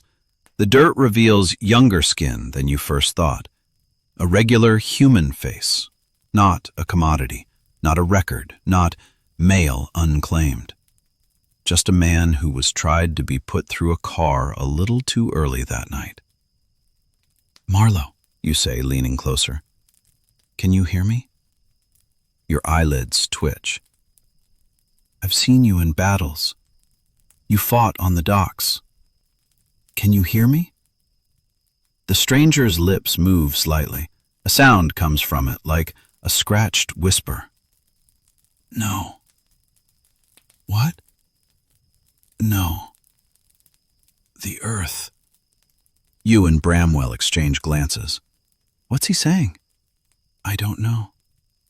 You lean closer. He smells of damp cloth, sweat, medicine, and the faint, sour nausea that often comes after someone has been given something too strong. "Repeat," you whisper. His eyes finally open, just for a moment, blurred, scared. He's not looking at you. He's looking through you, the way people look when they're not sure they've woken up from a nightmare. "Not the ground," he wheezes. "The basement." Then his body tenses up sharply. His breathing hitches. Bramwell holds him by the shoulders. "Calm down." "Marlowe," you say. "Who took you?" His throat tightens. His lips turn white. "Wheel," he breathes out, and he falls back into himself. The room becomes quiet, so much so that you can hear the tip of the wet cloth dripping onto the floor. A wheel. Not just a sign, not just a token on the stakes, not just a badge on the strap. A name. Or a nickname for something bigger. For a place, for the people, for the route, for the whole scheme. Bramwell straightens up slowly. "That's what I was afraid of," he says. "What?" "That they're not just connected, that they're all the same place." The basement? Not just any basement. The kind you go to when you're not fighting. And after. A token with the number 11 and the letter C on it lies heavy in your pocket. You feel it, as if it's warmed by your skin. You're not talking about it yet, not because you don't trust Bramwell completely, and because in a city where everything has a price, sometimes the only safe thing is a small piece of truth that remains only yours. "If he said basement," you say, "then it's not a hospital." "No." "And not a cemetery." "No." "Then where?" Bramwell looks at the door, at the bolt, at the fog seeping in a thin line under the threshold. "There's a place on Clarrisonwell," he says quietly, "next to the old tannery. Formerly a warehouse. Sometimes they store crates there. Sometimes they store beds from hospital sales. And sometimes unmarked carts drive in there. I used to think it was one of the crossing points. Now I think differently." "You were there?" "From outside." "And?" "There's no sign on the door. But on the ring is a cast wheel. The new mystery enters the night so quietly that it almost feels like a relief. For now the darkness has a direction. Clarrisonwell. The warehouse. The wheel. Not the answer, but the path to it. And the path in such a story is also dangerous because it tempts you to go further. You look at Marlowe, at the dead man left in the pit, at the belts, the registers, the plates, the mirror, the needle marks, and you realize this night will not let you go where you were yesterday. Even if you survive, you already know too much about how the city refines its shadows until morning. "What now?" you ask. Bramwell takes a clean sheet and drapes it over Marlowe's chest. "Now we'll wait to see if he can say more. And if not, then we'll go to the wheel ourselves." As if in response to these words, a sound is heard from outside. Not a knock on the door, not footsteps. Worse. Somewhere in the cemetery, the cart has stopped again, and this time the horse does not snort, as if it is used to standing quietly in places where people are taken away before dawn. A cart without inscriptions. The sound of the wheels dies away somewhere behind the wall. Not far away, not on the street, almost nearby. You stand by the table on which Marlowe lies and feel how your whole body instantly changes weight. Your arms become lighter. Your neck stiffens. Your hearing sharpens. It used to be like this before a fight, when voices were already buzzing somewhere behind the curtain and you hadn't yet seen your opponent, but your body began to know before your mind. Now you had to survive. Bramwell knows this too. He doesn't make any unnecessary movements. he just puts out the lantern with his cap and whispers to you briefly. Behind the cupboard. And him? Cover him. You grab the canvas, throw it over Marlowe up to his chin. You leave his face open just enough so that you can see if he's breathing or not. Then you rush into the corner behind the tall cupboard, where it smells of wet leather and tallow and old lime. Bramwell remains by the door, not directly in front of it, a little to the side in the darkness. A man who is used to standing with a blow is not expected. There's a clank of harness outside. Then someone jumps from the cart to the ground. Another. The voices are muffled. One is low, the other is the same, younger, polite one you have heard before. A clerk. A man with a face too clean for a cemetery. I said here, he whispers. Then why is it dark? Asks the shorter one. Because Bramwell doesn't like visitors. And Robson doesn't like delays. You press your back against the stone. Your heart beats so loudly you are almost ashamed of it. Nearby, in the semi-darkness, behind the canvas and the table, Marlowe breathes faintly. Now that sound seems the most dangerous in the world. The door knocks from outside. Once. Second. Then the clerk's voice, soft, almost irritatedly polite. Mr. Bramwell, we need access. Bramwell is silent. Don't force us to come in rudely, he adds. It will be inconvenient for everyone. Silence again.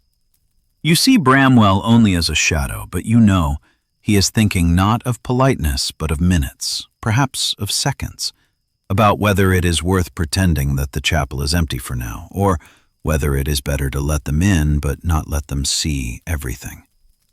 The voice from outside takes on a colder tone. One of our boxes is out of place. A box. Not a man. Not a body. Not a name. Marlowe on the table shudders in a dream or a delirium. Barely. Just the rustle of cloth. But to you, it's the sound of thunder. Bramwell finally answers. There's nothing here. Then you won't object if we're convinced. I will. Why? Because this is a holy place. There's a short laugh from behind the door. At this hour? After what's in your registers? You find yourself clutching the token with the number 11C in your pocket so tightly as if it could solve something. Bramwell does something you don't expect. He jerks the latch back and opens the door almost to its full width. Night rushes in with the fog. Two people stand in the doorway. The clerk is the same, with a straight collar and an almost pleasant face. And next to him is a man much older, broad-shouldered, in a long, dark coat, with a hat pulled low over his eyes. Not a worker, not a porter. His hands are clean, but the knuckles of his right hand are rough, as if he had spent his whole life gripping a cane or a handle, not a shovel. There is a leather glove on his left hand, not on his right. There is a dark crescent under his nails. Medical? Chemical? Or just night? You're delaying the process, the elder says. You've chosen the wrong door, Bramwell replies. Really? The man steps inside, not even waiting for an invitation. His eyes quickly adjust to the darkness. He surveys the room with the businesslike precision with which merchants inspect merchandise before loading. Not curiosity, not fear. Appraisal. His gaze glides over the shovels, the table, the bowl of water, the mirror, the folded coffins, and stops on the table, on the canvas, on Marlowe. Only for a moment, but that's enough. What's this? He asks calmly. Bramwell doesn't even look back. One of the ones I haven't had time to prepare yet. For what? For the earth? The clerk smiles at the corners of his lips. Strange. I thought one of ours should have been further. The elder steps closer to the table. You can see his hand reaching for the edge of the canvas, and at that moment Marlowe makes a sound. Not a word, not a scream. A dry, painful exhalation that leaves no room for doubt. Alive. Everything in the room freezes. The clerk stops, smiling. Bramwell moves first, sharply. He doesn't hit, he pushes the table forward half a step so that the edge hits the elder hard on the thigh. The elder curses and steps back. Marlowe groans. The lantern falls over. The flame flares up for a moment, casting light on the walls, and you see everything very clearly. Marlowe's pale face, the glove on the elder's hand, the clerk's face, which, for the first time, looks truly alive, not polite, but predatory. "Take him away!" Bramwell roars. You leap out from behind the cupboard before you can think. You hit the clerk in the ribs with your shoulder. Not pretty. Not like in the ring, but short, dirty, with all your weight. He hits the wall, exhales. The elder is already reaching for you, but Bramwell meets him with the shovel at an angle, not the sharp edge, but the handle to the chest. A dull thud. A step back. A scolding. You grab Marlowe by the arms. He is heavier than he seemed when he lay still. A weak-willed person is always heavier than the dead image of him. You pull him off the table. He almost slides down. Bramwell is already throwing open the side door into the back room. "Over there!" You drag Marlowe into the dark hole behind the wardrobe. It's not a room, but a narrow corridor with stairs down. The stairs are steep, stone, damp. They smell of earth more strongly than the grave itself. "You said it was just a closet." "I've said a lot. Down!" Something is breaking wood behind you. One of the men has knocked over a bench. There's a thud, a cough, a sharp exhalation, then the clerk's voice, no longer polite. "He's here. Don't let them go down to the basement." The basement. So there's another level under the chapel. You drag Marlowe down the stairs. His boots catch on a stone. His head hits the edge once. You hiss through your teeth, catching him better. A light flashes behind you. Someone has raised a lantern. Shadows cut the walls. Bramwell flies in after you and slams the door. The bolt is different here, an old iron bolt. He lowers it with a thud just as the first blow hits the door from outside. The stairs are narrow. It's hard to breathe. The air is thick with the smell of coal, lime, wet wood, and something older. A place where something has been stored for a very long time. Maybe things, maybe traces. "Where is this?" you whisper, even though they've already heard everything they can from above. An old vault. Before me, coffins were kept here in the winter. Then, something else. What else? Now's not the time. The door slams again from above. Once, twice, the tree groans. You go down. The basement is low. The ceiling is arched. The damp brick gleams in the dim light of the same lantern that Bramwell had managed to grab. Along the walls are old shelves, barrels, boxes, some empty, some covered with canvas.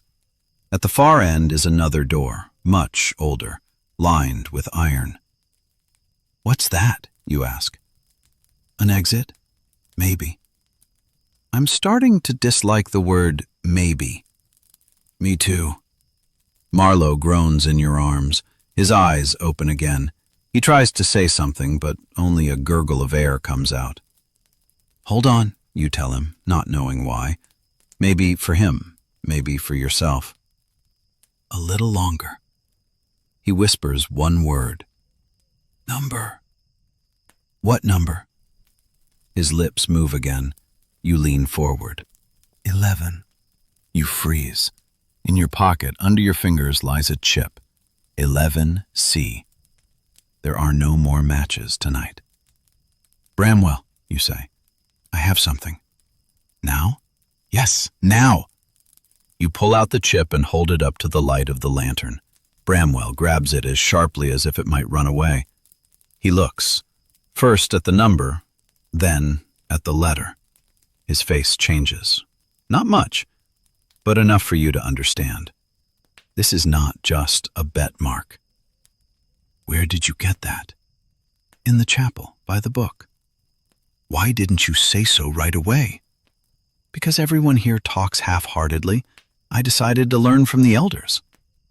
For a moment, despite everything, Bramwell almost smiles. C is not a surname, he says.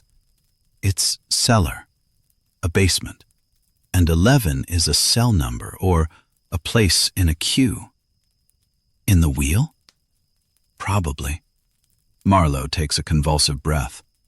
Not 1, he wheezes. You lean lower. What? Not 1. There. And the darkness takes him back again. A tree cracks above you. One of the knocks on the door from above sounds worse than the previous ones. Something has cracked. The clerk no longer hides his anger. "Open it, Bramwell," he shouts, "or we'll just take you all apart." Bramwell looks at the iron door at the far end. "They're right," he says. "This wood won't last long." "Then open that one." He walks over to the old door. He tries the handle. It won't budge.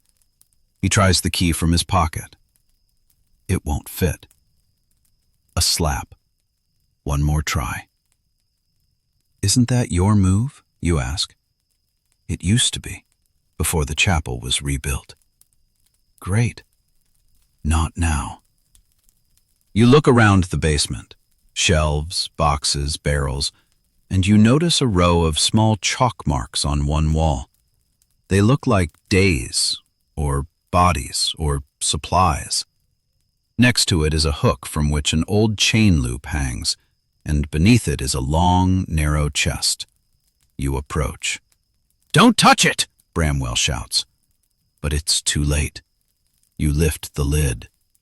Inside, not tools, not boards, not cloth. Cards. Hundreds of thin cards tied with string. Each one has a short note, a number, a letter, an amount, sometimes a note. Fit, damaged, fever, dock, fight, young, female, no claimant. Merchandise records. Not dead ones at all, but those who have yet to go through the sorting. Your fingers get cold. There it is. Not just a network, not just a shady business, a real selection system.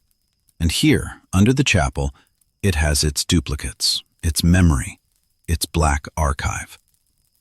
You flip through a few cards at random. 11C, male, fighting stock, transfer delayed. 17B, fever ward, no claim, low priority. 4A, female, river intake. 9C, dock injury, usable. You look at Bramwell. He can already see the same thing in your hands. "That's why they came so quickly," he says. "Not just for the man, for the record." There's a loud crash from above. The door on the stairs begins to give way. Marlowe whispers something incomprehensible. Bramwell jerks open one of the barrels against the wall, shaking the coal out onto the floor. There's a small, recessed metal lever hidden beneath the bottom. "Step aside," he says. "What's that?" "An old mechanism, if it still works." He pulls the lever down. Nothing at first. Then something clicks softly in the wall near the iron door. It's as if an old, long-forgotten movement is rolling through the stone. The door shudders and slides open on a finger. There's another knock from above. The wood is already cracking open. "Get the cards," says Bramwell. "All of them? How long will it take you?" "And Marlowe?" "His too. Otherwise we'd have seen all this for nothing." You stuff the stack of cards under your jacket, grab Marlowe by the shoulder, and at that very moment the door on the stairs breaks from above with a crash that makes it seem as if the whole night is coming down on you. The archive under the stone. The door above breaks with a dull thud. Then the clerk's voice. "Down! They're still there!" Suddenly everything in the basement moves faster than thought. Bramwell pushes the heavy iron door with his shoulder. It moves a little further, but not completely. Something is stuck on the other side. Rust, stone, years, indifference. London likes to close its own paths in this way, not with a lock, but with oblivion. "Pull," he growls. You press Marlowe against the wall, grab him under the arms, then rush to the door and pull him along with Bramwell. The metal grinds. The stone floor is slippery with coal underfoot. You can already hear footsteps on the stairs from above. 1, 2, 3, not 2, more. The door finally opens wide enough for a person to walk sideways. Beyond it is a narrow passage of raw brick, low, smells of earth and mold and standing water. Far ahead there is no light, just a paler shade of darkness. "First him," says Bramwell. You lift Marlowe again. This time it is heavier, not because of the weight, because of the rush. Because from above you can already hear someone skipping down the last few steps. You step into the passage. Bramwell is behind you. He has a lantern in his hands and a stack of cards he has managed to grab from a chest. Then he pulls the door back sharply, not all the way, but enough to narrow the gap. And just at that moment, the light of someone else's lantern appears on the other side of the basement. "There!" shouts a voice. "To the left!" The clerk. His tone is completely different now. No smile, no play. Bramwell pushes the door again. It almost falls into place with a thud. Almost. The gap remains. Narrow, but not safe.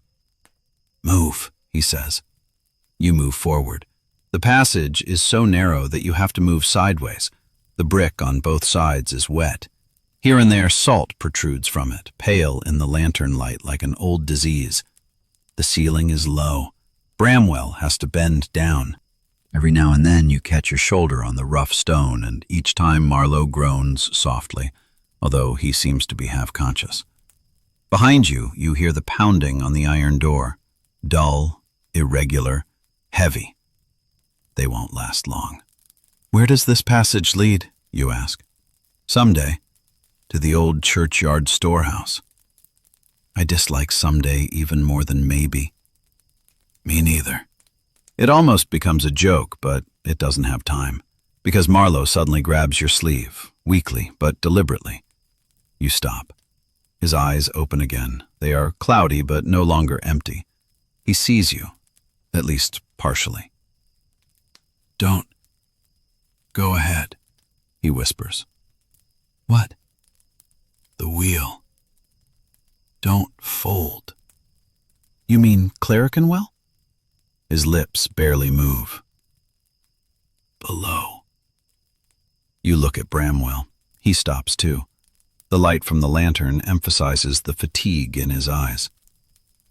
"What did he say?" He says, "Don't fold the wheel. Below."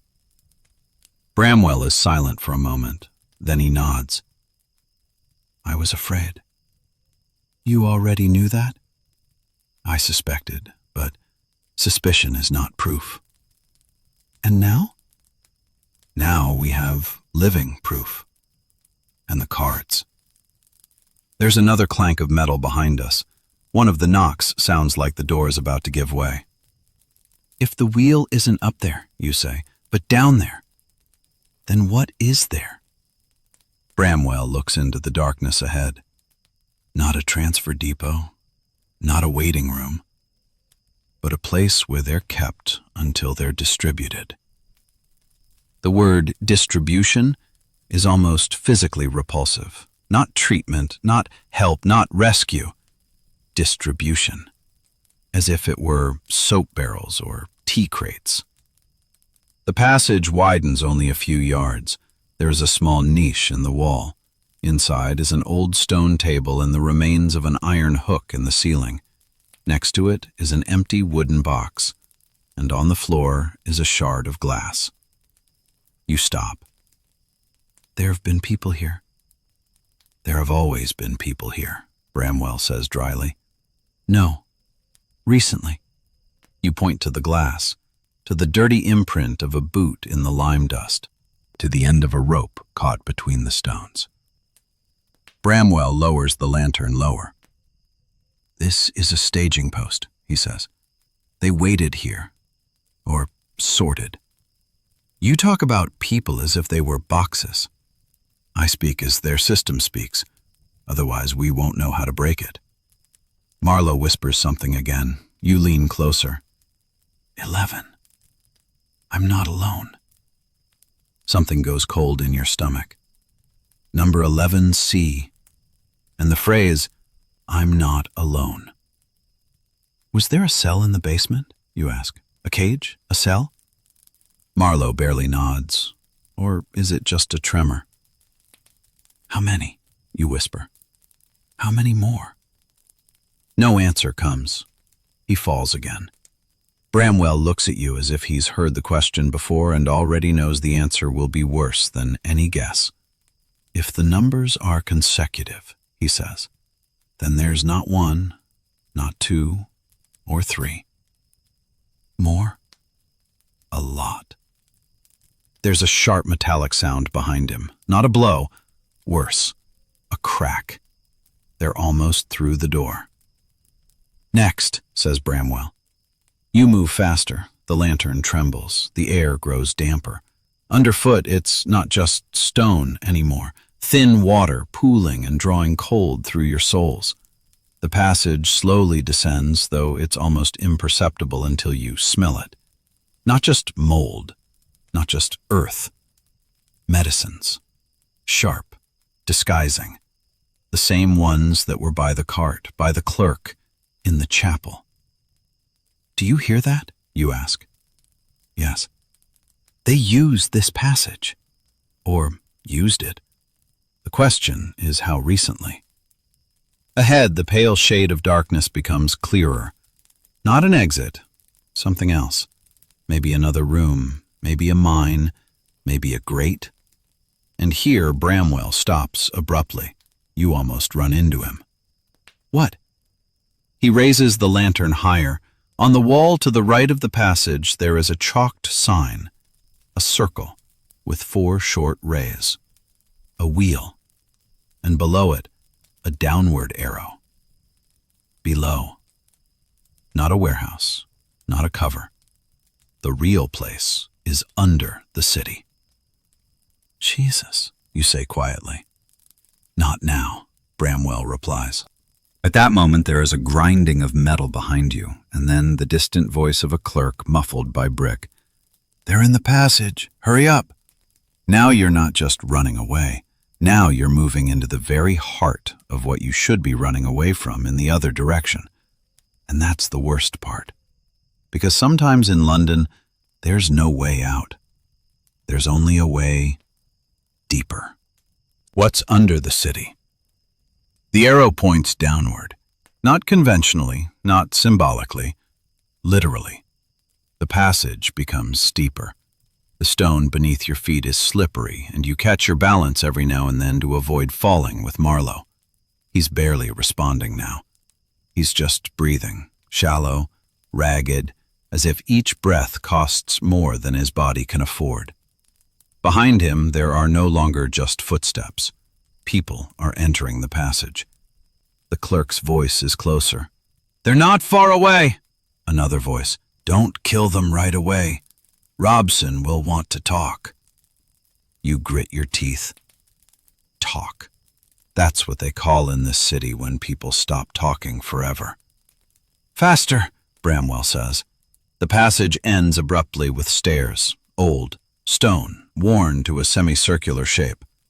They've been here many times, not by chance, not rarely. System. You go down first. Every step makes your knees hurt. The water between the stairs is cold, almost icy. The air here is different, thicker, and it smells not just of medicine anymore. Blood, not fresh, old, mixed with something they're trying to hide on top of it. Below is a space, not large, but much wider than the corridor.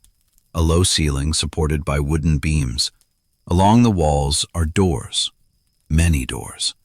Each of them has a small metal ring, and on each ring is the same sign, a wheel. You freeze. This You begin. Yes, Bramwell says quietly. How many are here? He doesn't answer, because the answer is right in front of his eyes. A door on the left, a door on the right, another one further on.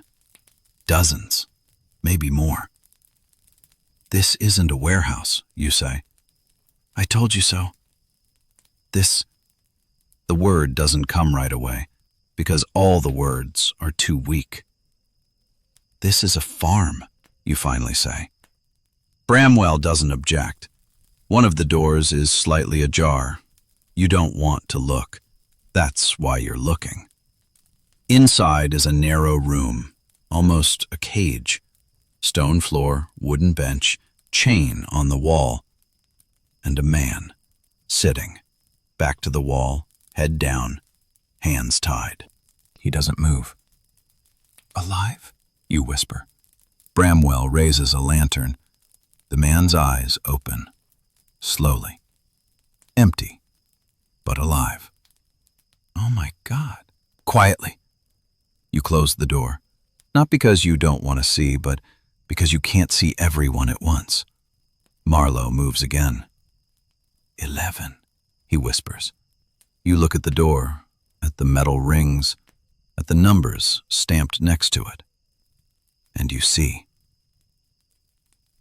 11C. The door is on the right, third from the stairs. You feel something cold pass through you. There, you say. Bramwell doesn't ask how you know. He just walks over. You put Marlowe down on the floor by the door. Bramwell tries on the ring. It's locked. He looks at you. The token. You take it out. He inserts the edge into the narrow slot under the ring. Click. The door opens. Inside is another cage. Empty. Only the floor has footprints. Fresh. And a piece of cloth. You lift it up. The same gray lining. Like a coffin. Like a pit. They've already moved him, Bramwell says. Where to? He looks down. The floor is uneven. There's a crack, almost imperceptible. It's cold, and the same smell, stronger. Lower, he says. You feel the skin on your back tighten, another level. There's a sound behind you, not just footsteps. A lantern. Light begins to seep into the upper corridor. They're here. They're in, you say. I know. We won't make it. Bramwell looks at the crack in the floor, then at you, then at Marlowe. There are two options, he says. What are they? Run back and die quickly. And the other one? He looks down. Go where they don't want anyone to go. You swallow. Behind you, the clerk's voice is close. I see the light. They're here. You look at the dark crack, at the door with the wheels, at the people behind them, at Marlowe. And you get it. This is no longer an escape. This is a descent. Sometimes the only way out of a trap is deeper into it. Break it, you say. Bramwell nods, and he hits the stone crack with his shovel, lower than it should be. The stone does not give way immediately. The first blow is dull. The second is cracked. The third is already making the sound of emptiness. Behind are voices. Here! They were here! The light of the lantern slides along the walls of the upper level. You have seconds. Once more, says Bramwell. You help. The shovel hits the weak spot. The stone cracks wider. Part of the floor collapses inward with a dull thud. Air rises from below, colder, wetter, and alive. Not in a literal sense, but too thick to be empty. There is a passage, you say. Take him. You lift Marlowe again. He offers almost no resistance. His head falls on your shoulder. His breathing is weak, but it's there. Bramwell widens the hole one more time. Now it's enough to crawl through. I'll go first, he says. No, I'll go with him. I'll check. We don't have time to check. Behind him, the sound of a door opening. They're here, the clerk shouts. There's no choice. Bramwell disappears into the hole. You hand Marlowe down to him. Then you climb in yourself. You don't fall far. 5 feet, maybe a little more, but the landing is hard. Your knees hurt. The air hits your lungs. It's darker here. The light from above is no longer enough. Bramwell's lantern illuminates the space slowly. And you see. This is not a basement. This is a level that was not planned for humans. The walls are uneven, uncultivated. The ground is reinforced with boards and old beams, low passages, uneven arches. They dug here. Not for building, for hiding. They did it a long time ago, you whisper. And they expanded it, Bramwell answers. You hear something ahead, not a voice, not a step. A chain, barely audible. And more. Breathing. More than one. You freeze. Do you hear that? Yes. How many are there? Bramwell doesn't answer, because now there's no need to count. This place speaks for itself. The passage diverges in 3 directions. It's darker to the left. Right, narrow. Straight, a little lighter. Lighter doesn't mean safer, quite the opposite. Where, you ask? Bramwell looks at the floor. There are footprints, fresh, heavy. They dragged something. Straight, he says. Is that where they lead? That's why. You nod. Go. Every step here sounds muffled. The ground absorbs the sound, as if it doesn't want it to be heard above. This place is made for silence. And for disappearances. Marlowe suddenly flinches. Water, he whispers. You look around. There's dampness on the walls. There are puddles on the floor. But ahead, you hear a drip. Regular and deeper, like an underground current. There's water, you say. So there's a way out, Bramwell replies. Or worse. He doesn't argue. The passage opens into a larger chamber, higher here and wider, and worse. Because there's light here. Not a lantern, stationary, weak, yellow. And you see cages. Not like the ones above, worse, rough, made of wood and iron. And there are people in them. Not all of them move, but some do. One raises his head and looks straight at you. Eyes are empty, but alive. God, it breaks out in you. Quiet, Bramwell whispers. How many are there? Too many. You count quickly. 5, 7, 10, and that's just this camera. And then you see something else. In the center, a table. Not like in a chapel, different, cleaner. Next to it are tools, glass, metal, and on the table, a person, bound, alive. And next to him is a man in a dark coat with his back to you. He doesn't turn around, but he speaks, calmly. I knew you would go down. The voice is not loud, but it sounds here as if it belongs here. Bramwell, he continues, you have always been too inquisitive. You feel everything inside you tighten. Is that him? You whisper. Yes, Bramwell answers. Robson. The man at the table turns slowly, and for the first time you see his face. Not old, not young, calm, too calm. His eyes are attentive, without emotion, like a man who is used to looking at people as people other than people. You have gone too far, he says, and he takes a step towards you. The man who doesn't raise his voice. Robson takes his time. That's the first thing you notice. Not a step, not a gesture, not fear.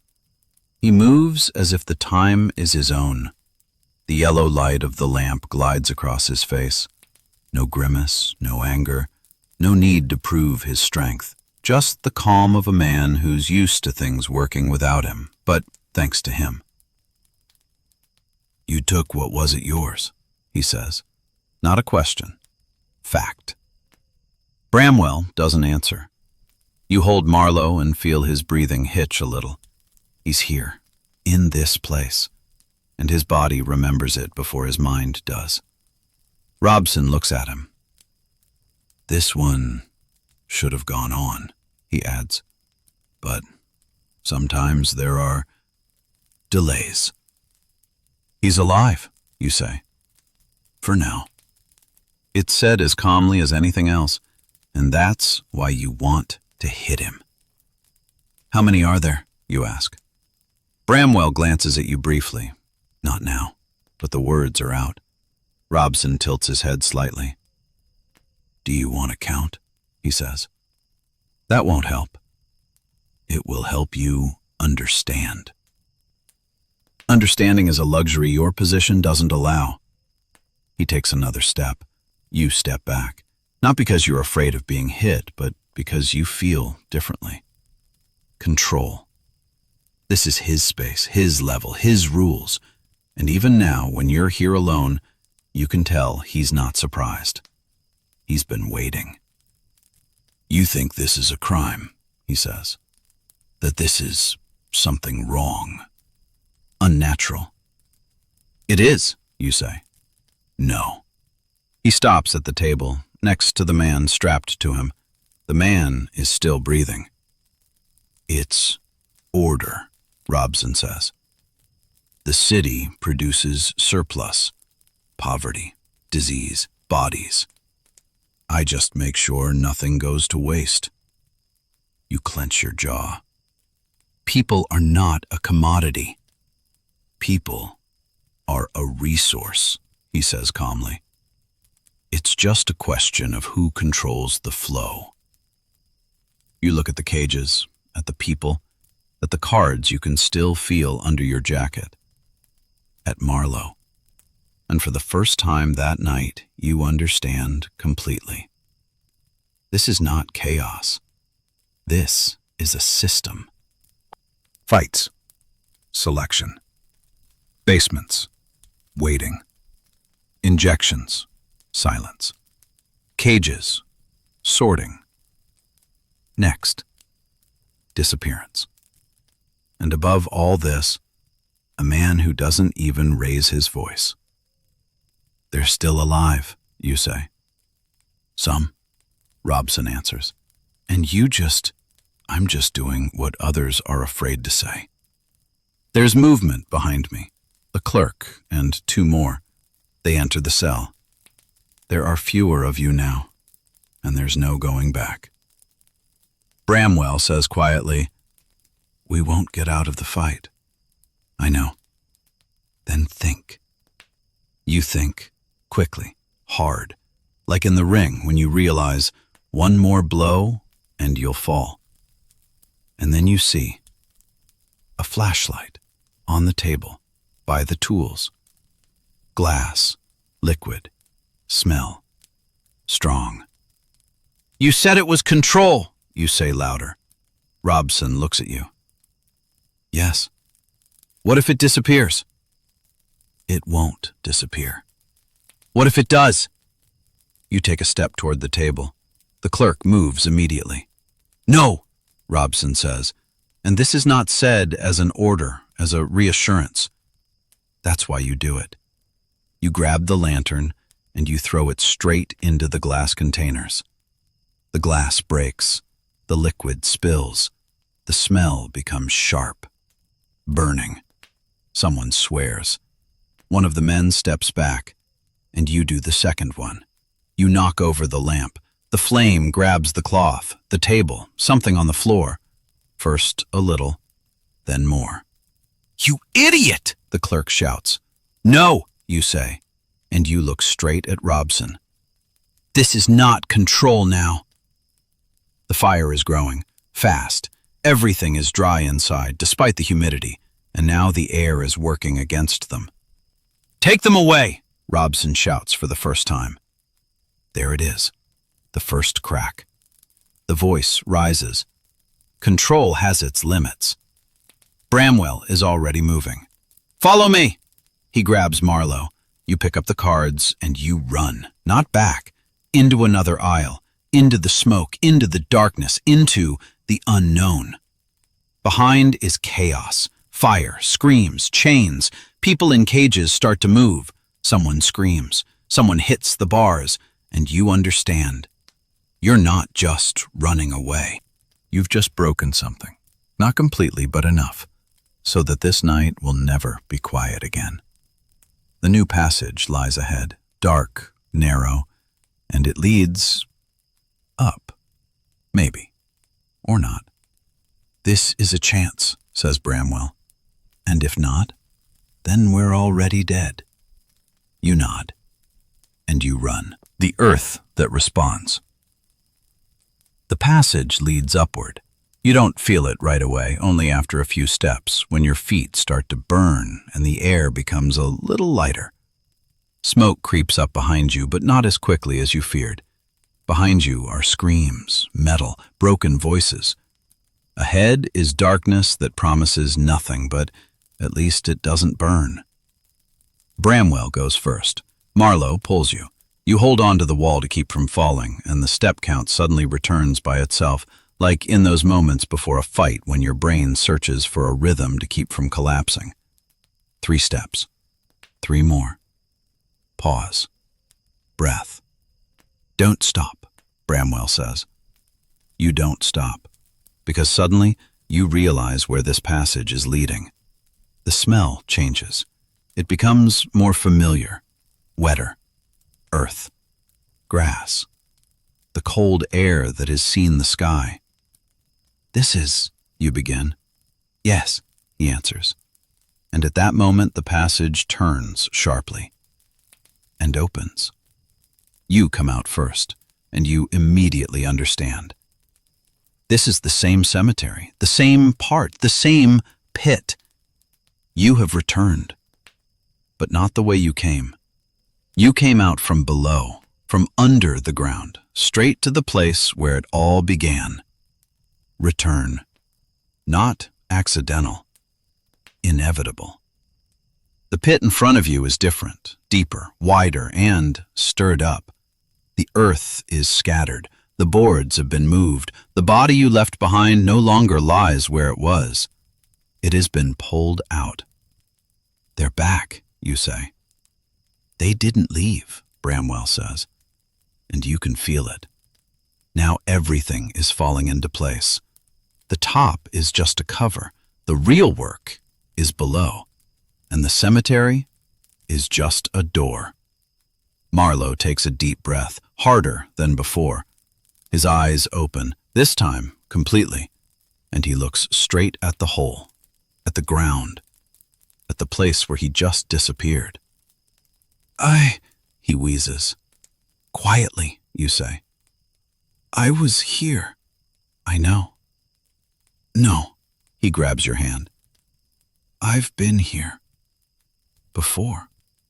You freeze. "What?" His fingers tremble. Not the first time." The words take a while to form, but when they do, they're worse than any punch. "They return." Silence. You look at Bramwell. He's already understood. "Reuse," he says quietly. "What?" "If the body doesn't fit right away, or if it can still bring in money, they don't let it go." "You mean they're put back into the system?" You feel something breaking inside. Not fear, not shock. Something deeper. Understanding. It's not a flow. It's a cycle. Fights to selection, to basement, to near death, to cage, to on. And if it doesn't work out, back. Again. And again. And again. The wheel. Behind is movement. You turn. The exit from the passage you just climbed out of is getting dark, and then there's a light in it. They're climbing up. the clerk, and more. But not Robson. Not yet. "They're here," you whisper. "I know." "Where now?" Bramwell looks at the hole, at the dugout ground, at the open hole, and he does something you don't expect. Back. "What?" "Into the hole." "Are you crazy?" "Listen." His voice is soft but firm. "They think we escaped through the passage. They'll go there. Down. Search. And us? We'll go where they don't look." "Into the ground?" "In the upper layer, not down." You look at the hole, at the dirt, at the darkness, and you understand. Sometimes the best place to hide is where you've already been buried. You descend into the hole, quickly, no talking. Bramwell pulls the boards back. You help. The earth is pouring from above. Hands in the mud, short of breath. Marlowe between you. Alive, for now. You close in. Not completely, but enough. Darkness. Silence. Just breathing. Footsteps from above. Clerk. "They came out here!" Another voice. "The tracks lead back. Into the passage. Faster!" The footsteps recede. Down. To where the fire is. To where the cages are. To where Robson is. You lie in the damp earth. You don't move. You don't breathe fully. And you understand. There it is. The same feeling you felt at the beginning. The earth above you. And you're under it. But now you know. It's not an accident. It's their way. And you've just survived it. Marlowe whispers softly, "The wheel doesn't stop." You close your eyes, and for the first time all night you think not of escape, but of something else. How to break it. What not to bury. You lie in the ground, not like a dead man, but almost as quiet. Above you are the boards, a thin layer of soil. The cold slowly seeps through your clothes and skin. Bramwell is next to you. Marlowe is on the other side. His breathing is weak, but now more even. It's as if the very act of coming back up has pulled him a tiny step back from the edge. You can still hear movement from above, distant voices, haste. Then, nothing. London pretends to sleep again. You wait a long time, so long that time has no shape. You count your heartbeats. Then you stop. Then you start again. Finally, Bramwell touches your hand. 2 light squeezes. Okay. You carefully push the boards apart. The earth falls down. The air above seems almost warm compared to where you were. You're the first to get out. The cemetery is empty. The fog is lower. The light on the horizon is a little brighter. Dawn hasn't come yet, but it's almost there. You pull Marlowe out. He groans, but he doesn't lose consciousness. "Hold on," you say. He looks at you. For the first time, clearly. Not completely, but enough. "You turned," he whispers. "Not us," you say. "You, yourself." He smiles faintly. It looks strange on a face that was a commodity yesterday. "Where to now?" you ask. Bramwell looks at the city beyond the wall, at the smoke, at the distant rooftops. "Not back," he says. "I already understand that. There's a place, an old warehouse, but not the one they use, a different one. Safe?" He looks at you and doesn't answer. You move toward the cemetery exit, not quickly, but confidently, like people who've been through worse than persecution. You feel the cards in your pocket.